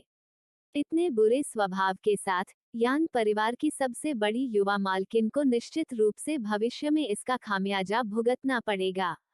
यह देखते हुए कि बातचीत उनके दौरे तक नहीं पहुंच पा रही थी, लिन जुशी के पास याद दिलाने के लिए अपनी सास की आस्तीन खींचने के लिए अपना हाथ बढ़ाने के अलावा कोई विकल्प नहीं था। लिन वांगशी अपनी बहू द्वारा खींचे जाने पर और उसकी अर्थपूर्ण नजरों को देखकर झिझकने लगी। उसकी अभिव्यक्ति अनिच्छा और कठिनाई में से एक हो गई। बगल में लिन आंटी ने 2 महिलाओं की हरकतों को देखा और अपनी भौहें सिकोड़ ली। माँ, भाभी, आप क्या कर रही हैं? लिन जुशी थोड़ा सख्त हो गई। माँ को आपसे कुछ कहना है। लिन आंटी ने लिन वांगशी की ओर देखा। माँ, अगर तुम्हें कुछ कहना है तो बस कहो। लिन वांगशी ने अपनी बहू पर कड़ी नजर डाली, एक पल के लिए रुकी और फिर अपनी पोती की ओर देखा, जिसका जन्म कुछ ही दिन पहले हुआ था। आप इस बच्चे के साथ क्या करने की योजना बना रही हैं? लिन आंटी अचंभित रह गईं और पहले तो उन्हें अपनी माँ का मतलब ठीक से समझ नहीं आया। क्या करें? जाहिर है, मैं उस बच्चे का पालन पोषण करूंगी जिसे मैंने जन्म दिया है। और क्या करना है? लिन वांगशी ने अपनी बेटी से नजरें मिलाने के लिए संघर्ष किया और खुद को मजबूत करते हुए कहा, आपके भाई ने घर पर हमसे इस बारे में चर्चा की है। यान परिवार की वर्तमान स्थिति को देखते हुए यह सबसे अच्छा होगा यदि आप बच्चे को बुढ़िया के क्वार्टर में पालने के लिए भेज दें। यह सुनकर आंटी लिन ने शुरू में अविश्वास से भरा चेहरा दिखाया और तुरंत जवाब देना चाहा, लेकिन जैसे जैसे उनके विचारों में बदलाव आया, यह देखते हुए कि मैडम के प्रति प्रभु का पक्ष कैसे बढ़ रहा था और उनकी खुद की अनिश्चित स्थिति थी, उन्होंने अपने शब्दों को निगल लिया। यह देखकर कि उनकी बेटी ने कड़ा विरोध नहीं किया, लिन वांगशी और लिन जुशी दोनों ने राहत की सांस ली। लिन वांगशी ने सांत्वना देते हुए कहा, आपका भाई आपकी भलाई के लिए ऐसा कर रहा है। इसके बारे में ध्यान से सोचें। यदि आप बच्चे को बुढ़िया के आंगन में भेजते हैं, भले ही किसी और चीज के लिए नहीं बल्कि बच्चे की खातिर, तो बुढ़िया आपके साथ अधिक दयालु व्यवहार करेगी। तुम्हारा समर्थन करने से भले ही मैडम ली को घमंड हो जाए, वह तुम्हारे साथ दुर्व्यवहार करने की हिम्मत नहीं करेगी। इसके अलावा बच्चे को पितृभक्ति दिखाने के लिए बुढ़िया के आंगन में भेजकर क्या आपके दामाद को आपके प्रति कृतज्ञता और अपराध की भावना महसूस नहीं होगी? इसके साथ क्या तुम्हें अब भी भीतरी आंगन में अनुग्रह खोने का डर है? एक आखिरी बात, बुढ़िया के पास बच्चे का पालन पोषण करना भी आपकी प्रतिष्ठा का विषय है, और बच्चे के लिए यह सबसे अच्छी व्यवस्था है। बुढ़िया यान निवास में सबसे प्रतिष्ठित व्यक्ति है। भोजन, कपड़े और वह जो कुछ भी वह उपयोग करती है वह निश्चित रूप से सर्वोत्तम है। बच्चा उसके साथ रहकर धन्य होगा। आंटी लिन बिना कुछ बोले चुप रहीं। लिन वांगशी ने आह भरी, खड़े हुए और आंटी लिन का हाथ थपथपाया, इसके बारे में खुद सोचो। हम बाद में आपसे फिर मिलने आएंगे। सास और बहू के चले जाने के बाद आंटी लिन कुछ देर के लिए अपने बिस्तर पर निश्चल आंखों के साथ लेटी रहीं। फिर उसने अपना सिर घुमाकर अपने बगल में कपड़े में लिपटी अपनी बेटी को देखा और जियुन को बुलाया। जियुन, आंटी लिन, क्या आपके पास कोई निर्देश हैं? आंटी लिन ने कपड़े पहने बेटी को देखा और अंत में अपनी आंखें बंद कर ली। चविहुआ गेट पर जाओ और प्रभु की प्रतीक्षा करो, उसे आज रात आने के लिए कहो, उससे कहो कि मुझे उससे बात करनी है। क्या कहा आपने? दाओहुआ ने आश्चर्य से वांग मनमन की ओर देखा, जिसका चेहरा रहस्य से भरा था। आंटी लिन अपनी नवजात बेटी को दादी के आंगन में भेजने की योजना बना रही हैं। वांग मनमन, यह देखकर कि उसकी अपनी महिला के चेहरे पर केवल चंचल भाव था, चिंता का कोई संकेत नहीं था, वह अपने पैर पटकने और चिल्लाने से खुद को नहीं रोक सकी। हे मेरी महिला, इस तमाशे का आनंद लेना बंद करो। यदि पांचवी कुमारी को वास्तव में बुढ़िया के आंगन में भेजा जाता है, तो आप क्या करने जा रहे हैं? पीएफएफटी, दाहुआ हंसने से खुद को नहीं रोक सकी और फिर उसने अविश्वास और मनोरंजन के स्पर्श के साथ कहा, मैं क्या करने जा रही हूँ? क्या आप सचमुच सोचते हैं कि एक दूध पिलाता बच्चा दादी के दिल में मेरी जगह ले सकता है? वांग मैनमैन की अभिव्यक्ति लड़खड़ा गई, क्योंकि उसे भी लगा कि यह असंभव है, लेकिन यह निश्चित रूप से बुढ़िया के स्नेह में से कुछ को विचलित कर देगा, है ना? अपने पांडा पर काम जारी रखने के लिए अपनी कड़ाई का घेरा उठाते हुए दाओहुआ शांत और संयमित थी, लगभग व्यंग्यात्मक ढंग से कह रही थी, मैंने सोचा था कि जिंगझोउ आने के बाद आंटी लिन को कुछ आत्म जागरूकता प्राप्त हुई होगी, लेकिन ऐसा लगता है कि उन्होंने बिल्कुल भी प्रगति नहीं की है। इसके साथ ही वह ठंडी हंसी हंसने लगी। वह सोचती है कि वह बच्चे को दादी के आंगन में भेज सकती है और दादी स्वीकार करने के लिए बाध्य है। उसका चेहरा पहले जैसा ही मोटा है। वांग मनमन ने अपनी महिला को इत्मीनान से सुई में धागा डालते हुए देखा, उसका अपना चिंतित दिल भी शांत हो गया। सचमुच, वो बहुत चिंतित थी। यह भी निश्चित नहीं था कि बुढ़िया 5वीं मिस को लेने के लिए तैयार होगी या नहीं। मुख्य प्रांगण। मैडम ली को भी खबर मिल गई थी। उनके चेहरे पर तिरस्कार का भाव झलक गया और फिर उन्होंने विभिन्न परिवारों से नए साल के उपहारों की जांच करना जारी रखा। पिंक जियो कुछ चिंतित था और उसे याद दिलाना पड़ा, मैडम, प्रभु पहले ही सोंघे आंगन में जा चुके हैं। क्या आप देखने नहीं जा रहे हैं? मैडम ली मंद मंद मुस्कुराई, बुढ़िया सबसे समझदार है। आंटी लिन सिर्फ इच्छाधारी सोच में लिप्त हैं, उन पर ध्यान देने की कोई जरूरत नहीं है। सोंघे प्रांगण। यान परिवार की मैडम यान, एक अपठनीय अभिव्यक्ति के साथ, एक ऊंचे मंच पर बैठी, हाथ में छोटी कैंची के साथ हरे गुलदाउदी और लाल बेर के फूलों के कुछ गमलों की सावधानीपूर्वक छंटाई कर रही थी। बर्तन का काम खत्म करने के बाद उसने नानी से कहा, सूरज, इसे हटा दो। उसके नीचे यान झिगाओ स्पष्ट रूप से बेचैन था, समय समय पर अपनी बुजुर्ग माँ की ओर देखता था। उसके दिल में भारी बेचैनी थी। भले ही वह अब परिपक्व उम्र का व्यक्ति था और 5वीं रैंक के प्रीफेक्चुरल गवर्नर का पद संभाल रहा था, अपनी माँ का सामना कर रहा था जो शांत थी और शायद ही कभी मुस्कुराती थी, फिर भी उसे काफी दबाव महसूस होता था। उनकी माँ कम उम्र में ही विधवा हो गई थी और अपने भाई बहनों का पालन पोषण करते समय उनका स्वभाव कठिन था। जब उसका क्रोध भड़क उठा तो वह उसका सामना करने में पूरी तरह असमर्थ हो गया। मैडम यान ने अपनी कैंची तब तक नीचे नहीं रखी जब तक कि उसने मेज पर गमले में लगे सभी पौधों की छंटाई नहीं कर दी। फिर उसने अपने नीचे बैठे अपने बड़े बेटे की ओर उदासीनता से देखा और धीरे से पूछा, बच्चे को मेरे आंगन में भेजना, क्या यह आपका विचार था या यह लिन परिवार से आया था? यान झिगाओ ने यह देखकर कि उसकी मां ने बातचीत शुरू की है, उसे अपने सीने से एक बोझ उतरता हुआ महसूस हुआ। उन्होंने उत्सुकता से उत्तर दिया, यह मैडम लिन का सुझाव था, लेकिन इस पर कुछ विचार करने के बाद मुझे भी यह समझ में आया।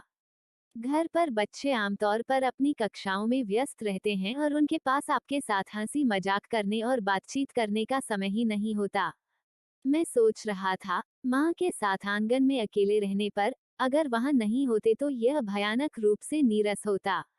मैडम यान ने टोकते हुए कहा, तो आपने समय बिताने के लिए एक बच्चे को मेरे आंगन में छोड़ने के बारे में सोचा? यान झिगाओ ने सहमति में सिर हिलाया। मैडम यान ने ठंडी आवाज में कहा, वे कहते हैं कि एक बच्चा माँ के शरीर से फाड़ा हुआ मांस होता है, फिर भी आपकी उपपत्नी काफी उदार लगती है। बच्चा कुछ दिन पहले पैदा नहीं हुआ था और वह पहले से ही उसे इस बूढ़ी औरत के पास भेजने की जल्दी में थी। यान झिगाओ ने अपनी मां के शब्दों में व्यंग्य सुनकर अपनी प्रिय उपपत्नी का बचाव करने की आवश्यकता महसूस की। वह भी आपके प्रति सम्मान दिखाना चाहती है, यह सोचकर कि आप अकेले बोर हो रहे हैं। मैडम यान अधीर हो गईं और अपने बेटे को एक बार फिर टोकते हुए हाथ हिलाया, सम्मान दिखाओ। मेरी 3 बहुएं हैं। क्या मुझे सम्मान दिखाने के लिए एकमात्र उपपत्नी की जरूरत है? यहाँ केवल हम दोनों हैं। अगर तुम्हारी पत्नी और तुम्हारे भाइयों की पत्नियां यह सुन लेती, तो वे तुम पर थूकती। वो अपने बच्चे को भेजकर सम्मान दिखाती है। फिर आपके सबसे छोटे भाई की पत्नी के बारे में क्या? उसने पिछले साल वेन चेंग को जन्म दिया और उसे कभी मेरे पास नहीं भेजा। क्या यह अपमानजनक नहीं है? यान झिगाओ गूंगा हो गया था, उन्होंने वास्तव में परिवार की तीसरी शाखा पर विचार नहीं किया था। मैडम यान ने अपने बड़े बेटे की ओर तिरछी नजर से देखा, और तुम्हारी किस आंख ने देखा कि मैं ऊब गई हूँ? यान झिगाओ ने कमरे में लगे कई गमलों में लगे पौधों पर अपनी निगाहें घुमाईं, जिनमें से प्रत्येक को सावधानीपूर्वक बनाए रखा गया था, जो जीवंत जीवन की हवा से भरा हुआ था। स्पष्टतः उनकी मां ने उनकी देखभाल में बहुत समय लगाया था। तभी अचानक एक आवाज आई, बोर नहीं, बोर नहीं, बूढ़ी मैडम बोर नहीं। यान झिगाओ की अभिव्यक्ति कड़ी हो गई और उसने खिड़की के किनारे लटके तोते को देखने के लिए अपना सिर घुमाया। इस समय मैडम यान मुस्कुराते हुए खड़ी हो गईं और छिलके वाली सूरजमुखी के बीजों की एक प्लेट लेकर तोते की ओर चली गईं और पक्षी के भोजन के बर्तन में एक मुट्ठी भर बीज निकाल दिए। तोते को तुरंत अपना सिर झुकाते और जोर जोर से चोंच मारना शुरू करते देख उसने हंसते हुए कहा, जैसा मालिक वैसा पालतू, दाहुआ वह लड़की खाने की शौकीन है और तुम भी थोड़े खाने के शौकीन हो। दाहुआ को भी बूढ़ी मैडम के बोर होने की चिंता थी और उसने उनके साथ रहने और उनका मनोरंजन करने के लिए सुबह सुबह ही तोते को भेज दिया था। बूढ़ी मैडम भी खाने की शौकीन हैं। खाने की शौकीन होना अच्छी बात है, इसका मतलब है मजबूत स्वास्थ्य, हर चीज स्वादिष्ट लगती है। अपनी माँ को तोते से तुरंत खुश होते देख यान झिगाव का चेहरा और भी अजीब हो गया। कुछ देर तक तोते के साथ खेलने के बाद मैडम यान ने ऊंचे मंच पर खुद को स्थापित किया, चाय की चुस्की ली और उदासीनता से बोली, मैं आपकी उपपत्नी के छिपे हुए इरादों का कुछ अनुमान लगा सकती हूँ। मुझे बताओ, क्या आप वास्तव में सोचते हैं कि वो केवल सम्मान दिखाना चाहती थी? यान झिगाव के होंठ हिले जैसे कि कुछ कहना चाहते हों, लेकिन कोई शब्द नहीं निकला। वह निश्चित रूप से लिन परिवार के इरादों से अवगत था, लेकिन उसे जन्म देने के बाद बिस्तर पर कमजोर रूप से लेटे हुए देखकर, डेक से भरी आंखों से उसकी ओर देखते हुए, वो उसे मना नहीं कर सका। मैडम यान ने उपहास करते हुए कहा, आप अपनी रखेलों के साथ कैसा व्यवहार करते हैं, इस पर मैं विस्तार से विचार नहीं करना चाहती। हालांकि झिगाओ राजनीतिक क्षेत्र खतरों से भरा है, लेकिन आंतरिक प्रांगण आवश्यक रूप से अधिक शांतिपूर्ण नहीं है। अपनी व्यक्तिगत इच्छाओं को हमारे घर की शांति में खलल न डालने दें। अगर श्रीमती लिन को अपनी जगह पता होती और वह संतुष्ट होती, तो यह एक बात होती, लेकिन वह नहीं है।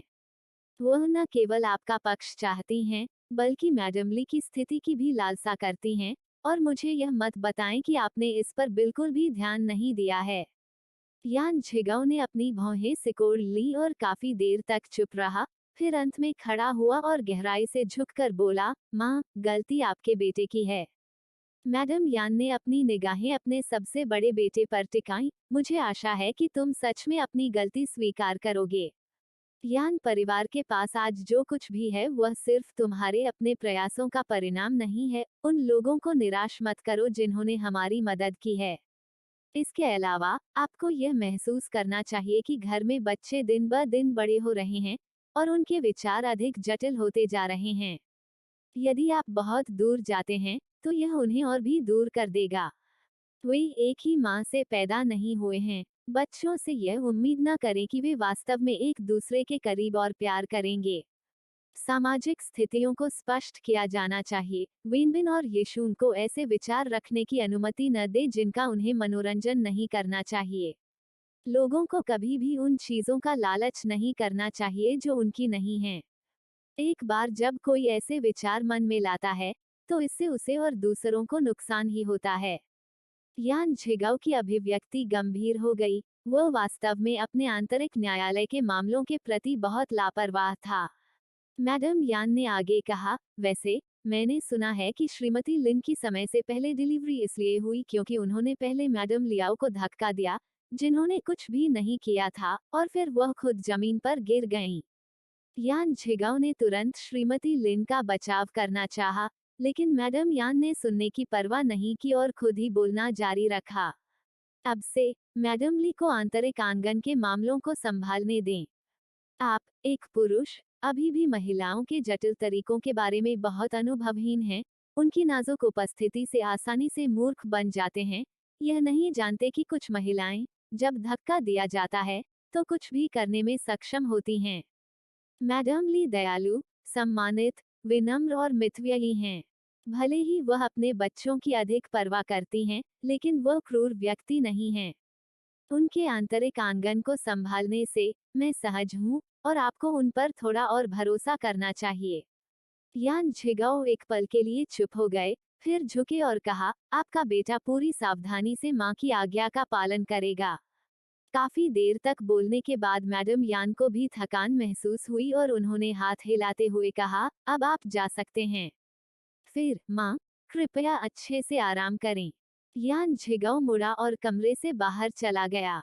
जैसे ही वह दरवाजे से बाहर निकला, उसने बुढ़िया की आवाज सुनी। इस जीवन में मैंने इन 4 भाई बहनों के पालन पोषण में अपना दिल और आत्मा लगा दी है। कोई कह सकता है कि मैं उनके लिए जिया हूँ।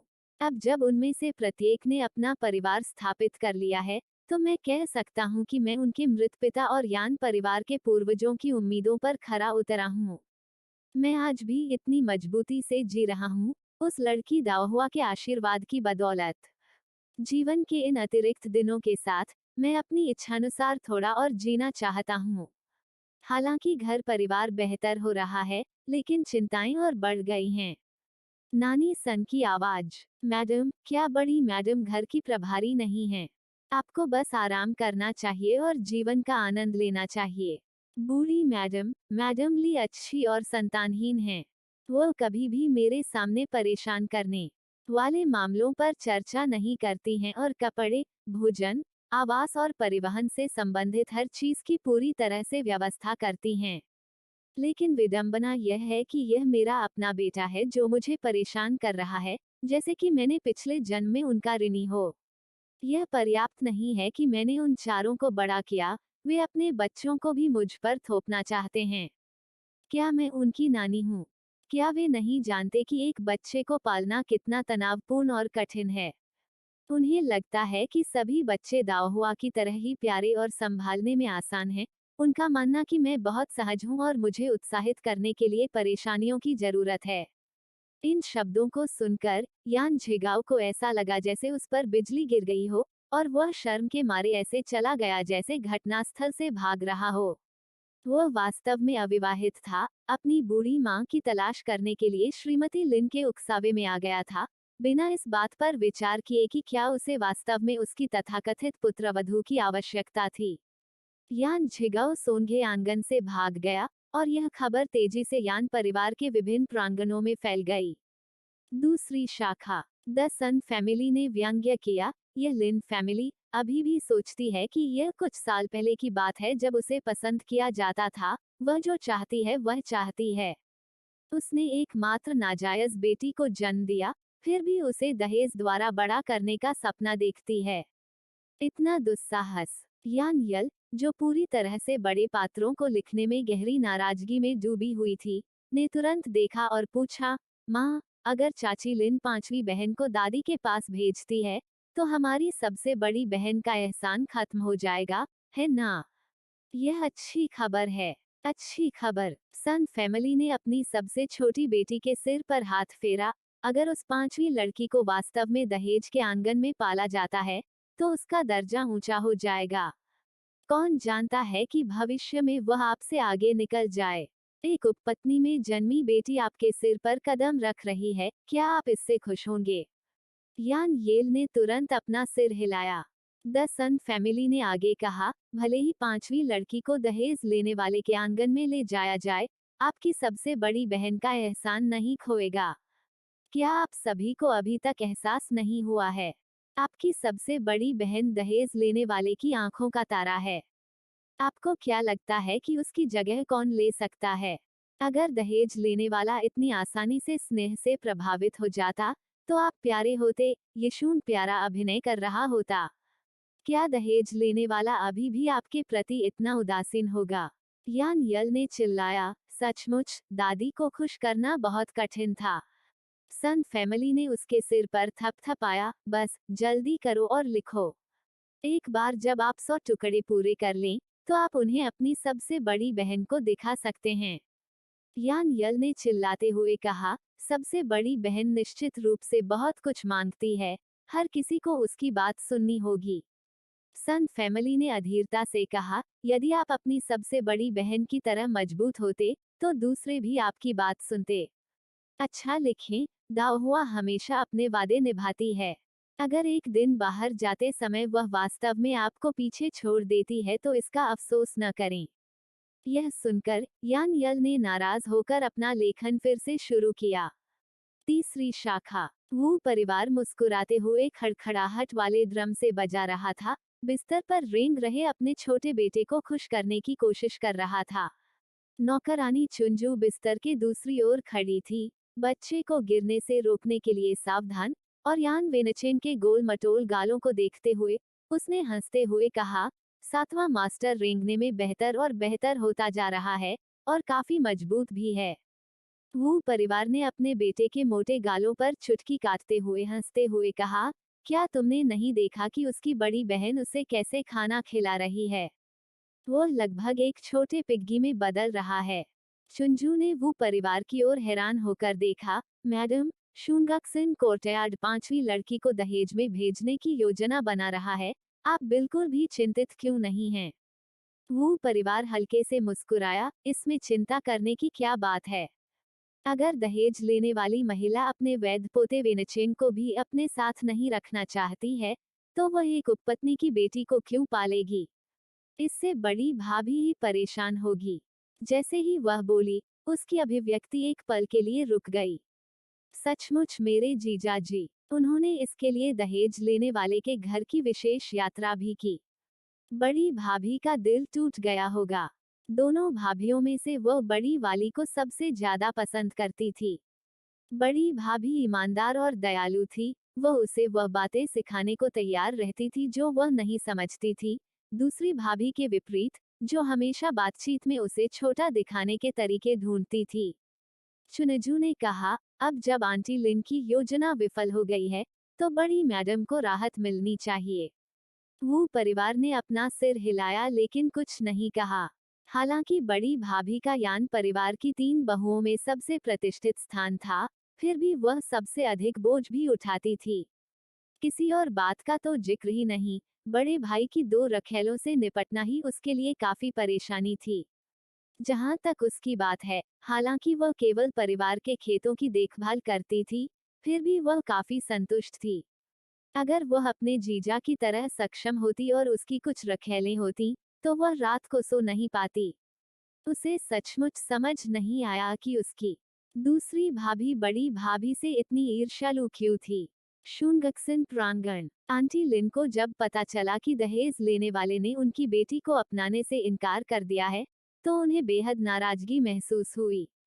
खुद को ऊपर उठाते हुए उसने अपनी नौकरानी जियुन की ओर देखा और मालिक, वह मुझसे मिलने क्यों नहीं आए? जियुन झिझक रही थी। क्रोधित चाची लिन को देखने की हिम्मत नहीं कर रही थी। आंटी लिन ने बिस्तर से एक तकिया उन पर फेंकते हुए कहा, मैं तुमसे एक सवाल पूछ रही हूँ, क्या तुम बहरे हो? जियुन ने तुरंत उत्तर दिया। दहेज के आंगन से निकलने के बाद मालिक सीधे मुख्य आंगन में चले गए। आंटी लिन चौंक गईं, फिर उपहास करते हुए बोली, क्या मास्टर मुझे देखकर डरते हैं? जियुन ने देखा कि मैडम लिन का रंग कुछ पीला पड़ गया था और उसने चिंता से कहा, मैडम, अभी आपको जन्म दिए कुछ ही दिन हुए हैं, आपको ठीक से आराम करना चाहिए और ध्यान रखना चाहिए कि आप खुद को चोट न पहुंचाएं। मैडम लिन ने नाराजगी से जवाब दिया, अगर मेरा स्वास्थ्य खराब हो गया है, तो ठीक है, वैसे भी देखभाल करने वाला कोई नहीं है। जियुन ने तुरंत कहा, मैडम, अगर अपने लिए नहीं, तो आपको 5वें मालिक और तीसरी और 5वीं युवा मालकिनों के बारे में सोचना चाहिए। यह सुनकर मैडम लिन अनिच्छा से वापस लेट गईं, और तभी कपड़े में लिपटा बच्चा रोने लगा। मैडम लिन ने चिढ़कर बच्चे की ओर देखा और बोली, इसे तुरंत गीली नस के पास ले जाओ। जियुन ने अधिक कहने की हिम्मत नहीं की और जल्दी से बच्चे को ले गया। पश्चिमी कक्ष में मैडम लिन के कमरे से सारा शोर मैडम लियाओ ने पूरी तरह सुना। मैडम लियाओ ठंडी मुस्कान के साथ बौद्ध धर्मग्रंथों की नकल कर रही थीं। उसकी नौकरानी जुएक्स्यू ने भी यह सुना और खुशी से कहा, मैडम लिन को आज वह मिल रहा है जिसकी वह हकदार है, जिस तरह से उसने आपको फंसाया है। मैडम लियाओ ने फीकी मुस्कान दी और कहा, मैं लापरवाह थी। उसने अपनी कलम नीचे रखी और अपनी कलाई को रगड़ते हुए कहा, बस रुको और देखो, मैं देर सबेर उसके साथ यह हिसाब बराबर कर दूंगी। बोलने के बाद उसने मुख्य कक्ष की ओर देखा। अशांति पैदा करते रहो, और मालिक के दिल में जो सारा स्नेह है वह खत्म हो जाएगा, फिर मैडम लिन समाप्त हो जाएंगी। अगले कुछ दिनों तक मैडम लिन ने लगातार लोगों को यान झिगाओ का रास्ता रोका। यान झिगाओ उन तथाकथित मामलों से अवगत थे जिन पर मैडम लिन चर्चा करना चाहती थी। वो वास्तव में उन्हें देखना नहीं चाहते थे और उनके लगातार परेशान करने से परेशान भी होने लगे थे। उसकी मां पहले से ही अप्रसन्न थी, और हालांकि उसकी पत्नी ने इसे व्यक्त नहीं किया था, वह जानता था कि वह भी असहज होगी। वह सिर्फ उसकी गरिमा के बारे में सोच रही थी और इस बारे में खुलकर बात नहीं की थी। वह सोचता था कि मैडम लिन समझदार थी, लेकिन अब वह और अधिक अनुचित होती जा रही थी। यान झिगाओ के दिल में असंतोष की भावना पैदा हुई और वह मैडम लिन को देखने के लिए और भी कम इच्छुक हो गए। यान झिगाओ को देखने में असमर्थ, मैडम लिन ने खुद को रोका नहीं, बल्कि बार बार लोगों को भेजा, और एक समय तो सामने के आंगन में किसी ने उनका रास्ता रोक दिया था। इसने यान झिगाओ को पूरी तरह से क्रोधित कर दिया, जिसने मैडम लिन के सभी परिचारकों को कैद कर लिया और रसोई से उनके लिए भोजन मंगवाया। उसके बाद मैडम लिन के कमरे से अक्सर चीजों के टूटने और बच्चे के रोने की आवाजें आने लगीं। एक महिला ने अभी अभी बच्चे को जन्म दिया है, जिससे ऐसी उथल पुथल मच गई। ज्यादा समय नहीं हुआ जब मैडम लिन को लगातार रक्तस्राव का अनुभव होने लगा। आपने क्या कहा? मैडम लिन अब बच्चे पैदा नहीं कर सकती। दाओ हुआ ने आश्चर्य से वांग मनमन की ओर देखा। वांग मनमन ने सिर हिलाया। चिकित्सक ने ऐसा कहा। उन्होंने उल्लेख किया कि मैडम लिन को इस बार बच्चे को जन्म देने में कठिनाई हो रही थी, और उनके कारावास के दौरान सभी हंगामे के कारण उनकी हालत खराब हो गई थी। दाओ हुआ ने आह भरते हुए कहा, क्या ऐसा हो सकता है कि उसे प्रसवोत्तर अवसाद हो? कैसी शर्त? वांग मैनमैन ने हैरान होकर पूछा। दाओ हुआ ने अपना हाथ लहराया, यह एक बीमारी है। वांग मैनमैन ने बिना और पूछे सिर हिलाया। वह जानती थी कि उसकी युवा मालकिन ने मेडिकल किताब पढ़ी है, लेकिन मुझे लगता है कि यह मैडम लिन के लिए प्रतिशोध है। दाओ हुआ ने उसकी ओर देखा। वांग मैनमैन ने अपनी आवाज धीमी कर दी। मैडम लिन का जन्म इतना कठिन क्यों था? क्या ऐसा इसलिए नहीं था क्योंकि उसने मैडम लियाओ को फंसाने की कोशिश की और जमीन पर गिरकर समय से पहले प्रसव पीड़ा को प्रेरित किया? अब वो बच्चे पैदा नहीं कर सकती, यह उसका अपना काम है। दाओ हुआ ने सिर हिलाया, यह समझ में आता है।